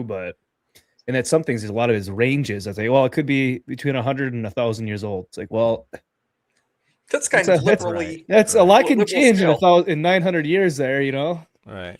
That's like the rise and fall of an empire in that time. Absolutely. Yeah. I found the Sweetwater biface. I mean, look how thin. You can see this one right here. Wow. Yeah, like Alan says, hunts with one arrow can nap some points as thin as a tater chip. I'd say that's about as thin as a tater chip. It's so crazy. Yeah, no, that's. I mean, yeah, I've heard it's not a true arrowhead until it's a 5-to-1 ratio, where like five thickness, one thickness, 5 width. Mm-hmm. Okay. Yeah, Alan saying So Sweetheart not is length, but 14 to width. 1. But I wonder would you even use that for more of 14 a to 1, dude. So scraper, maybe? wild. Maybe a scraper, kind of like a Ceremonial at older, that like point. a ulu, like a different type of ulu scraper knife. I don't know. Kind of like a ceremonial knife, I think, is what it is. Okay. Yeah. Because I think the Sweetwater biface was made by the I think either the woodland culture or Mississippian culture, which is like the most recent time period. And I think they had like a death culture, kind of like at Cahokia and at those Mesoamerican sites. Mm-hmm. So I think there might have been some sort of a ceremonial blade of some kind. So it's a killing blade then. Could Wow. be, yeah. Wow. Yeah. Oh, Yeah, go follow Isaac as well, please, folks. Thank you, appreciate it. Sophie, again. Alan Cole says Jesse Para just napped a smoker falsum today. Oh yeah, Jesse, I think has one of them fluting jigs. That's the thing we're trying to figure out. These paleo people, how they were able to make those flutes like that. Okay. And we got modern mechanisms now that you can put the preform in there, and you got a lever action, and then you press down on it with a copper tip, and it'll drive that It'll flake like off. pop it. That's Yeah. Pop it at the like, exact angle and just Yeah, folds it's like it. a lever system. Interesting. We still like a don't. jig, kind of. Yeah. Yeah, setup? like a jig. Yeah. Yeah, like you load it in there, you push down on the Fluting jig, handle and build up the resistance, and then all of a sudden the flake will separate. Be more consistent too for production.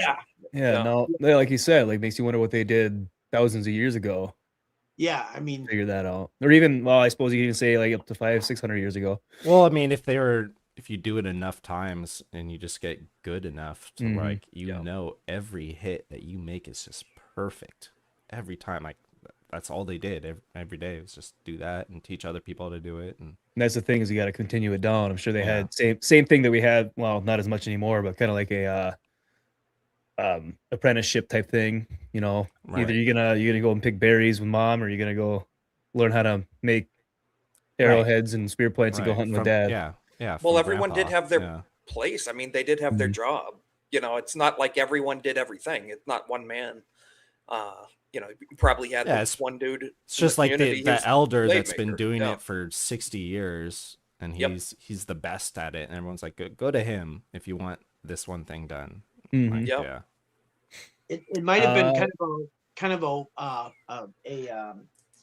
like a taboo, like maybe in those early tribes, maybe some of the best nappers were held in a high regard because there was like a superstition that if we don't have the right tools, we can't hunt and be effective. Right. Mhm. Well, I'm Well, sure it's like that for different things for different tribes too. Like around me, the Pomo people were world famous for making their baskets, and they would make like these tiny little baskets that were like super intricate and had feathers and all this stuff in it, and they'd trade the baskets to the people in Lake County for the obsidian, and that's what they'd use to nap the arrowheads. So it's like everyone had their thing. Like people in Lake County were good at finding the obsidian and collecting and napping the obsidian. Yeah, Maybe there's tribes that were good at that one thing. Yeah, it's awesome. It's no different than nowadays. It's just they had maybe took a little bit longer for you to get your materials from one place to another. Right. I'm thinking You're like walking in all nowadays, over. if everything went down, who's the most important person? The gunsmith. And so they probably saw it back then. Well, Mhm. the dapper's the most important. Without him, we're not going to eat. We're not going to defend ourselves. Right. Anything. Yeah, gunsmith. I mean, you got Can't anyone that's prepare growing their own food. vegetables. Yeah. Yeah, growing farmers. vegetables. Hunters, anyone that Yep. can make types of meat, like especially jerky. I mean, if you lose internet or if you lose electricity for longer than a few days, anything that's not kept cold is The first thing to go is the luxury industry, entertainment, everything. Mhm. So, What do they say? It's yeah. like within Oh, 2 yeah. weeks, like a third of the population will be dead or more. oh yes, So yeah, start digging your root cellars now. Can your vegetables. 100%. Well, yeah. If you know what rock you can hit against another rock and make a sharp edge, well, you got advantage over most other people. So Practical skill. absolutely. Yeah. Practical skills or something. I mean, at least from what I can tell, is most of us are decently. I mean, I know I'm out in the woods here, grew up in the UP, a little more used to stuff like that. Isaac, you're out where the hell you are, somewhat woodsy. A little bit, yeah. And the fact that you two are, I mean, you're making your own stone tools and stuff. You can, if it came down to absolutely needing to like take down a bird or a deer or something like that, you have the skills to make the blades to do it. Yeah. So that's unbelievably awesome. Just Oh, but yeah, like yeah, we said too, I'm in the hobby woods here. gardening, knowing how to produce your own food. Mhm. I've done hobby gardens, but like if you really have to feed Offering. yourself, Okay. knowing how is pretty good. So Yeah, it's huge. Mhm.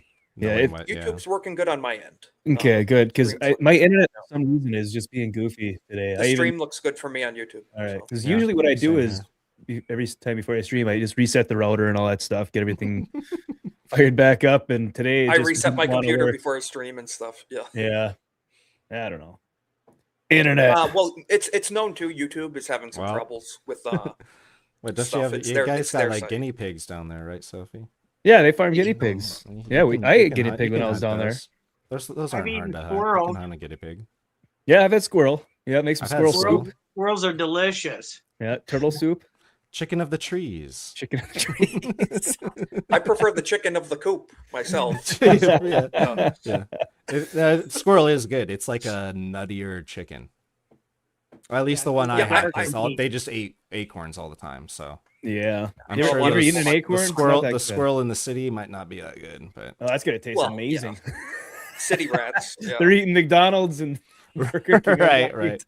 Don't Well, don't eat depending the on what turtle city you're soup. in. What was that, Ralph? Don't eat the turtle soup. Yeah. Right. Yeah. I have a story about that. I went up the northern lower peninsula with a friend of mine, and we No, went to no, visit Debbie. his family, I have and not. they made a preparation of snapping turtle soup, and me and my buddy got the worst heartburn ever. Ooh. And Ooh. we go to this little local store, the only place around, and we get a package of Tums, and you had to go like blow the dust off of it. Yes. But we had to take it. I mean, it was probably outdated Tums, but we had Mhm. to have something because the heartburn was killing us. No kidding. Yep. Yeah, Don't eat the snapping turtle turtles. soup. Yeah. Yeah. But have It you doesn't had interest me per se. Yeah. Note taken. I honestly I don't know if I've had it or not. I think I would have, but at some point up here. I eat beef, chicken, and I don't pork. know. That's where I'm at. Yeah. Yeah. I like turtles too much. I don't Yeah, know. I like them too Yeah, I much. couldn't eat them. We have Yeah. beautiful painted turtles here in New England. You just go to any pond, they're sitting on a log. Yep. Like their shells look like a watercolor painting. It's Oh incredible. yeah, we got a lot of painted turtles up here. Unfortunately, where they're always crossing the road, some people are a-holes and just run them over. Well, the problem here Oh, is too, a lot man. of the dirt roads, they blend in. You can't see them. It's like, it just looks like a Mhm. mound in the road. And yeah, on a pavement, different story. But the dirt True. roads, they blend right in, dude. It's horrible. But have you had terrible. emu? I don't No, know if I have. I have had ostrich. Yeah, Uh-huh. ostrich I've had. I'm not. Being in Australia there, Debbie, I'm sure the emu have had human. I mean, you guys are losing that great emu war. No, they lost it from what Or I they heard. did lose it. Oh, Yeah. okay, man. You know, Shad is in the castle hiding. thoughts and so. prayers. It's still ongoing, right? Is it? Or did it end, or is it still? I going? think they've been conquered.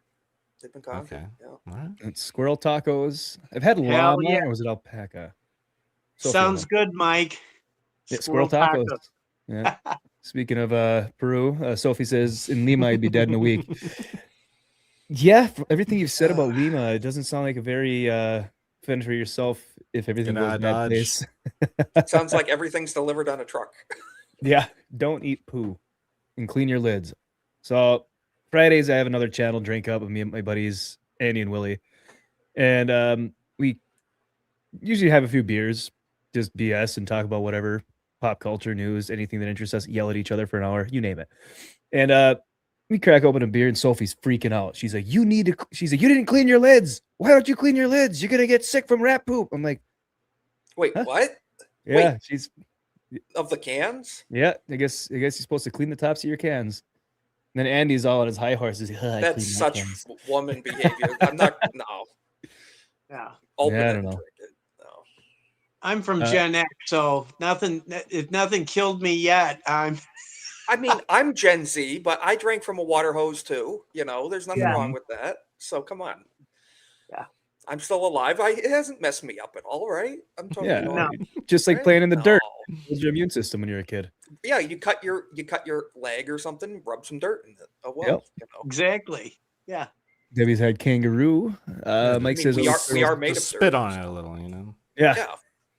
Make a slurry. Yeah. Throw another shrimp on the bobby. Yep. Well, says Tums is just calcium chalk. I don't think it goes bad. Exactly. Yeah, that makes sense. Triggers there. Debbie's had a lot of shrimp. Andy agrees with me. Well, Andy's not here tonight, so he can't agree with you. Just because they ran out of ammo doesn't mean they lost.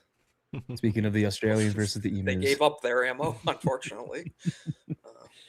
Yeah. I was trying to pull up a picture of the guinea pig I ate, but I can't. My internet's being kaput tonight. But oh well. Man, oh Is there man. anything? Yeah. Is there anything else you guys wanted to share or talk about while we're still here? Well, we're gonna start wrapping her up pretty quick here then. I don't know. I have something back here. Yeah. I this certainly big learned old- a lot from these guys. I Really have this fun. big old piece of obsidian. Here. Whoa! You Look can at see that. like Full screen you there. That That, is That's hot. How much you think that weighs, approximately? oh, probably 15 pounds, Wow. So it's pretty dense. Wow. maybe that's pretty 10 neat. to 15, something I was like gonna say that. the only obsidian I've ever seen like in person is either it's in a arrowhead or it's just a small chunk, you Yeah, know, you and could I've never see, seen that big. You can see like that So that's- red right here. That's Mhm. that's some hematite inclusions in there. So that's thi- volcanic glass, right? Yeah, Mhm. this is a piece of triflow, actually. Like I remember breaking off this piece here, that chunk, Okay. and like Used to kill White Walkers. using it. Yeah, Yeah. exactly. Oh, Dragonstone. Yeah. This is Dragonstone, yeah. Dragonstone for sure. Yeah, there's that piece I showed earlier. That's the Dragonstone. So it has Nice. a dragon in it. That's cool. But yeah, I'll show that piece again there. Yeah, why don't you grab that? Irish asked Magwoiiguy, you plan on napping from that? Oh, that's cool. Look at that. Wow. It's like you can see how clear it is too, and then there's that nice red, like you It's said, like- dragon. Yeah, It's like Yeah, a the stained red's like a glass dragon, mosaic and then window. it's like he's breathing smoke or fire or something. It's cool as hell. Yeah, it's a cool piece. That was just like a random piece my buddy took. I was like, oh, I'm keeping that. But yeah, let's see what. Oh, this one. Debbie might like this. This is Magwoiiguy. Wow. Wow, that's awesome. This is Yep. from Australia. This is Australian jasper. And that's cool. not painted or colored or anything. That's natural. No, that's all natural. That is the natural color. That That's looks like awesome. a cuticle. That looks like a cuticle in a claw or something. Yeah, Yeah, Yeah. yeah. It's like a little flame. That's why I like this one a lot. That's I used to cool, carry yeah. it That's around with super me. cool. Mike says, Yeah. "Yo, 3 a.m. date with ways to pay bills. Smack a rock." Thanks for being here, Mike. Appreciate you. You have a wonderful night or morning. Yeah, let's see. yeah. Thanks for Man. coming. That's awesome. Absolutely, yeah. Yeah, it The does. logo. Yeah. Beautiful. Nice. Yeah, It so is that pretty. that Magwoiiguy one, that was just a flake that my buddy had, on the bottom of his napping pit. I was like, Huh. I can make something out of that, and it just like made it into like a really nice arrowhead. I was like, oh, it actually turned out all right. Wait, so That's you made cool. that one? Yeah, the Magwoiiguy. Yeah. Okay, so you did. Yeah, Okay. yeah, I napped that one. This is one. Yeah, of that mine. is awesome. Yeah, that Magwoiiguy's beautiful material. It comes in yellows and reds and purples. I haven't tried any of it. I haven't worked any of it yet. But beautiful just a- material. You know, it's amazing the different Yeah, like colors and stuff that comes out of the geology of our Earth that we Yeah, never see see- because all we see is just grass and dirt. this is obsidian, right? So that's just has a lot of hematite in it, so it Yeah. has like this like red, black and red. Hmm. My Pretty neat. lighting's all messed up. It's you But- can still see it pretty good. Yeah, I'm trying to see what other stuff. I think this is also triflow. You could see there's like a see through it, Damn, That's awesome. I gotta Cool. start but like riverbeds and stuff. I'm gonna start And then- opening my eyes more. you can see. Well, these are all ones I made. Right. I mean, but I So- assume you'd think that at some point someone was also making them back in the See, day. yeah, thickness to thinness ratio. There. I don't Mini know. bomb. know what my best one is. This is probably my most like realistic one because it's just thinness to Ooh, thick that's cool. ratio is actually That like is thin. really Wow. nice. Looks like a shark tooth. Yeah. Yeah. Yeah, and you can like see through it too. There's like a little band right at the tip. Yep. that you Oh, can that's kinda cool. see. Yeah, when you Translucent turn it down, you as can well. really see how translucent it is. Yeah, I'm trying to get the angle right. Oh, perfect, But right I'm there. not- Yep. Oh, you just had it. I Right like there. it. Right right there. there. Yeah, That's yeah, cool. you Those can two see little that bands. banding Yeah. really clearly. Yeah. Well, it's because I try to adjust it, but I adjust it the wrong way because it's all mirrored. Mm-hmm. It's like tiger stripe. Yeah. And Blade says Mookite is awesome. I've had purple stuff before and gifted to Danny Collins a point. There you Oh, go. cool. A lot of fans out Yeah, there. What you Purple got there, Ralph? Mookite. Wow. Purple Mookite. That's wild. Yeah, Usually sales, like red, orange, and yellow. yeah, typically. sales work Mookite before. Found it. Oh, what I was looking for. Going back to the guinea pig. Oh boy. Yeah, it was like a mix between pork and turkey. Kind of greasy. I'm gonna Yeah. pass on that personally, but Had pigeon in Egypt. That wasn't that good. that's a Yeah, flying pass rat. on that. Yeah. That's a flying rat. It is, except Yeah. the ones there, they actually like breed them and raise them for food. Oh, okay, Squirrel, well, of the sky. Squirrel of the sky, pretty much. pretty much. Yeah. You. Craziest thing I ever ate was I went to the outdoor Rama back in probably the late 70s or 80s, and I had a little bit of mountain lion roast. That was Really? interesting. That'd be Yeah, interesting. so kind of a whitish meat. It's dense. It's kind of like a pork chop. It's a whitish meat. Really? Interesting. Yeah. I would think Yeah. it'd be I like would a have red figured meat. that Yeah. mountain lion would be red meat. Yeah. Yeah. Yeah, it's red when it's fresh, but when it gets cooked or whatever, it turns like a white color. Wow. I think they put it in. It was Oh. edible, and it was actually really good. I mean, if I lived somewhere Cool. where there's mountain lions, maybe I would go out and try to hunt them a little more often. Yeah, they're Yeah. coming back around here. We More we than- have them where I am. Yeah. Mhm. Yeah. Not so common, but you go an hour north, they're very well populated. So Yeah. yeah. Now, is that in always want to have Vermont? always yes, Vermont, New Hampshire, Maine. Yes. Okay. Yep. I'm within an hour of all of those. And you always want to have a form of protection with you, because I've stumbled across coyotes have run up on me, and certain cats will mess with you if they're not in a good mood. So you want to be careful. But Yeah, you always Oh, want to be packing in the they're woods. well, the thing is, with the overpopulation of people, they're getting more comfortable Mhm. approaching people, and people's children and stuff. It's so you got to be really careful. So Oh Well- yeah, Oh, sorry, Ralph. Go ahead.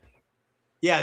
Even here, the deer in Michigan and southeast Michigan. I mean, you go like in Rochester Hills or anywhere like that on a walking trail, like the bike path, Mhm. and the deer will come out on the bike path, and they'll be like 20, 30 feet away from you, and they just stand there and look at you like, Yes. what are you doing here? you can like hand feed them almost. Yeah. Yeah. Yeah. It's crazy how they get so used to people. Yep. Yeah, it's not It good. is. I'm Oh, I'm wow. waiting for the black bears to come this far south. We've had a few of them. We've had a few of them hit near Flint, Michigan, Okay. off of 75 there. So there's We've had black two bears. bull moose in our front yard before, and that's just like in regular suburban New England. Oh, moose boy. are coming out, bear, everything. Yeah. Blade says 4:30 for me, fellas. Thanks for the stream. It's been fun. Thanks, guys. Y'all take care. Hey, thanks for coming out tonight. Appreciate you coming in and sharing is some of your own late. stuff as well. Yeah. It's You getting gotta late be here. in Europe or something. Yeah. Yeah, it's got to be. Yeah, I let one of my friends and napping friends over in the UK, Scott Lauer. I don't know if I put his I don't his think channel on there, but so. I told him about this stream tonight, and he says, I don't think I can make it because it's like 4 o'clock in the morning over there when this is on. Yeah, Sal is very correct. agree, The Green Sal. Mountains and then the East and the White Mountains. A lot of black bear, a lot of mountain lions. So Yeah, only time I've seen a black bear in the wild was, or bear in the wild, was a black bear out in Delaware Water Gap, New Jersey. I was actually surprised how small they are. Like they don't get, they're not brown bear. They're black bear are like you could, I mean, or first time I saw it. I wouldn't want to fight one is what I'm going to say. There's But, been some you know, 500 pounders shot around here in recent years. And that's pretty big for a black bear. Oh yeah. I mean the paws are just because in huge. Massachusetts, out in Rockport, there's literally a road called Bearskin Neck where a pioneer killed one with a knife.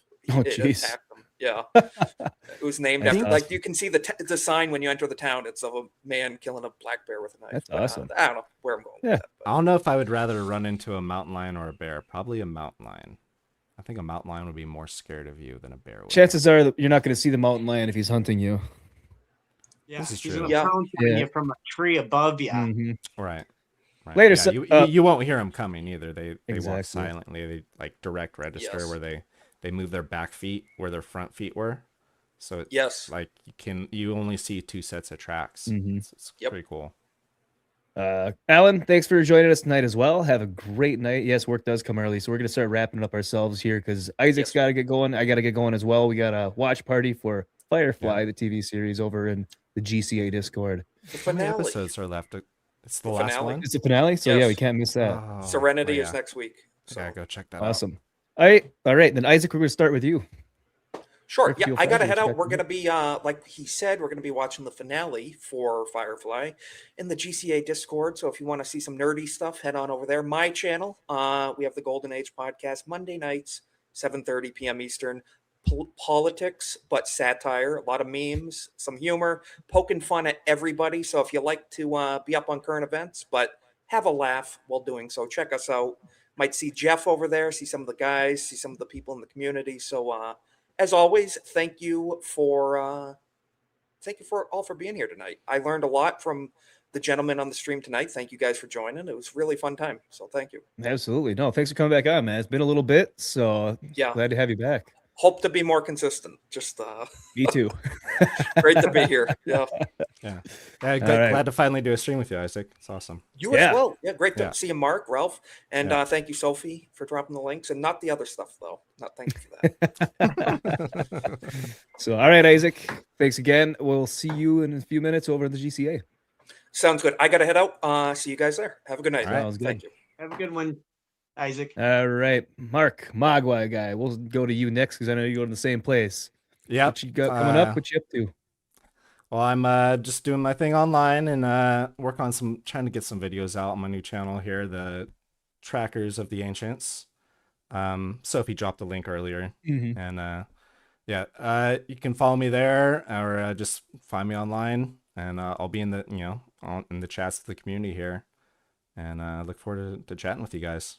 And Hell yeah. Usually, thanks for having me on. I really appreciate it. It's awesome. Yeah, for sure. No, like we were talking earlier, I've been trying to get Ralph on for quite a while until we found a Thursday that finally lined up for both of us.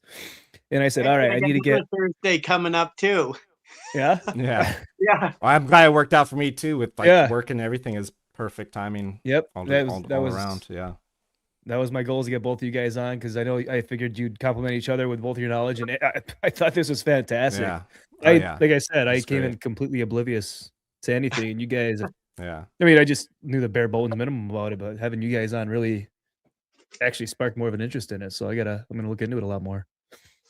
Oh yeah, So, definitely. yeah, no, thanks again, man, for coming on. You know what we should do is like when maybe if I come out there and you guys have a meetup going on, we go down to a nap-in and check out a nap-in or whatever, Yeah, that'd be cool. It might work out if there's one in September and there's that. You were talking about that event going on in early October. Yep. Right. Yep. That's Quest for Ancient Civilizations. That's in Austin. I think it's the 16th. Well, no, not that one. Though there's another one in Michigan that you're talking. Oh about. yeah, the one in Harris. Oh, the Yes. AAPS, Ancient Artifact Preservation Society. That's like end of September too, right? First weekend in October. Okay. We can figure all this out later or whatever. Yeah, But it's like yeah. maybe that could be a thing. Come out there and see you guys and check out Yeah, that that'd be event. cool. I'm actually making a presentation at that one. Yeah, dude, that'd be cool. We'll see how that Check goes. that I've never out. done any public speak. This is my form of public speaking. And I've never Well, done anything in high school or college. I just, you're doing great for sure. So well, thank you. Appreciate it. Yeah, absolutely doing great. And we'll get to you, Ralph. Where can people find you? What do you got coming up? My channel is R Snyder, just kind of like it, you see it there. And it's kind of a variety show. It's a lot of archaeology, field hunting, collecting, that sort of thing, flint napping, fishing and hunting. I do a little bit of everything. Yeah, I was gonna say, it looked like you were tying flies too. I was looking at your channel earlier again. Oh Looked like you were yeah, doing some oh, I tackle cool. do a stuff. Yeah. lot of fly fishing, Cool. a lot of trout fishing. I mean, in Michigan, we got hundreds of thousands of miles of trout streams everywhere. Mm-hmm. And that That's even awesome. even in my end, my Another corner, another reason to come out there. Like they yeah, just keep adding up, you know. yeah. I live like 15 minutes from probably the best trout stream in southeast Michigan. I mean, it's Nice. the brown trout that are in there are massive. I've caught them up there in there and hooked into them up to 30 inches. Oh wow. Yeah, my That's a personal good size. my yeah, and those are resident stream browns. They're not going out to the Great Lakes and coming back or whatever. Mhm. They just get huge in there. You know, it's right latitude for, you know, good food supply, and they just grow and get huge. But my personal best, he's not on the wall in the in here. He's in another room, but he's a 24 inch, 24 and 3/4 inch brown, and he was 6 pounds. Oh wow. He, yeah, he was massive. That's awesome. But you know, it's nothing to go out to Paint Creek where we fish and you can catch probably 2 or 3 fish that are 20 inches and over. You know, Damn. really I easy. gotta get back into fishing. It's been too Yeah. long. But I want to thanks again, Ralph, for coming on. Finally, like I said before, we got it to work out. I mean, we've been playing phone Anytime. tag and I had so much fun on the yes, show this is great. and everything. It's awesome. And Yeah, like I we'll have said, to. probably in the next week or so, I'll probably be trying to get some more videos out. I'm still trying to figure out when to hook up with a couple nappers that are in the area down here by me. Mhm. Do some nap, and we usually go over to Algonac State Park, and it's a nice place. You're right on the St. Clair River. You can go fishing if you want. They got a pistol shooting range there. We'll usually go out and shoot pistols for an hour or so, and then we go find some picnic tables and put a tarp down and start banging on rocks, smacking Perfect. them. Good time right I'll there. have to link up sometime yeah. if I'm down in that Yeah. area for sure. Oh yeah. Yeah, I just wanted to mention this quick. Gregory Little, his 3rd edition of Illustrated Encyclopedia of Mounds and Earthworks came out. Is now available. I just got my copy. He's got a little more than his last edition. Big old thick boy here. Oh, that's an So awesome looking book. yeah, no, it's a nice one. I bought it through eBay through Dr. Greg Little himself. Autographed copy. I thought that was pretty neat. So I keep buying books. I gotta stop. I mean, I even got I got a Ricardo's couple book ideas that you'd be into. Yeah. I'll talk to you later about it. I but- picked up Ricardo's book, Ricardo Calvario. He was our guest last week. Had Oh, his- those are his? Yep. You can Oh, find them cool. on eBay. Yep. They're in the links of the description the Yeah. links are in the description on last week's live stream. But as for me, you can find me here, Jeff Up North. Try to do every Thursday, 7 o'clock Central Time, and I'm working on a few videos. Hopefully, I will have one up, the Hike Up North video out Monday or Tuesday. Excuse me. I might do a Monday for memberships because I got people that are becoming members. I got to do something for the memberships, you know. So I'm going to try to do that day early on videos, and then Tuesday it'll be available for everyone. And then Tuesdays and Fridays I'm over on DrinkUP. Thank you, Sophie. DrinkUP, DrinkUP, whatever you call it. Gaming Tuesday, Podcast Friday. Just more of a cut and loose and not taking things too seriously and just being idiots. Best I can Jeff say. is a very It's a busy fun time. fella. It's a Yeah, fun including full-time job. But this is my fun, you know. I mean, this isn't the only thing I do for fun, but it's a blast being able to hang out with different people, get different stories and insights from people and talk with the chat. And it's amazing how even like 10, 15 years ago, you'd never expect anything like this. I mean, because all you had is maybe message boards. You had to wait for it to refresh or someone to come back to the computer. Now we can do it in real time. Yeah. So, but well, and this has been enough people do it where it's like it's engaging. You know. exactly. Thank you, Whitney Cool. Mufasa. Good show. Yes, thank you very much. All right, but we are going to enter there, as Irish Town says, it's nap time. Nap time. So Yeah. exactly. I want to thank everyone that joined us tonight. I also want to thank Mark and Ralph. You guys have been phenomenal. You taught me so much. Thank you. Like I said, you sparked an interest in me that I'm going to definitely look more into from here on out. So go subscribe to them guys. Check out their stuff. All the other few of the guys in the chat, they got their YouTube accounts in the description below. Sophie, thank you very much for being our mod tonight. You all have a wonderful weekend. To all you mothers out there, happy Mother's Day on Sunday or on Sunday. Thanks all the members, chatters, everything like that. Lurkers later on. Like, subscribe the video. Go subscribe to these guys. Have a wonderful night. We'll see you next time. Absolutely. Have a good one. All right.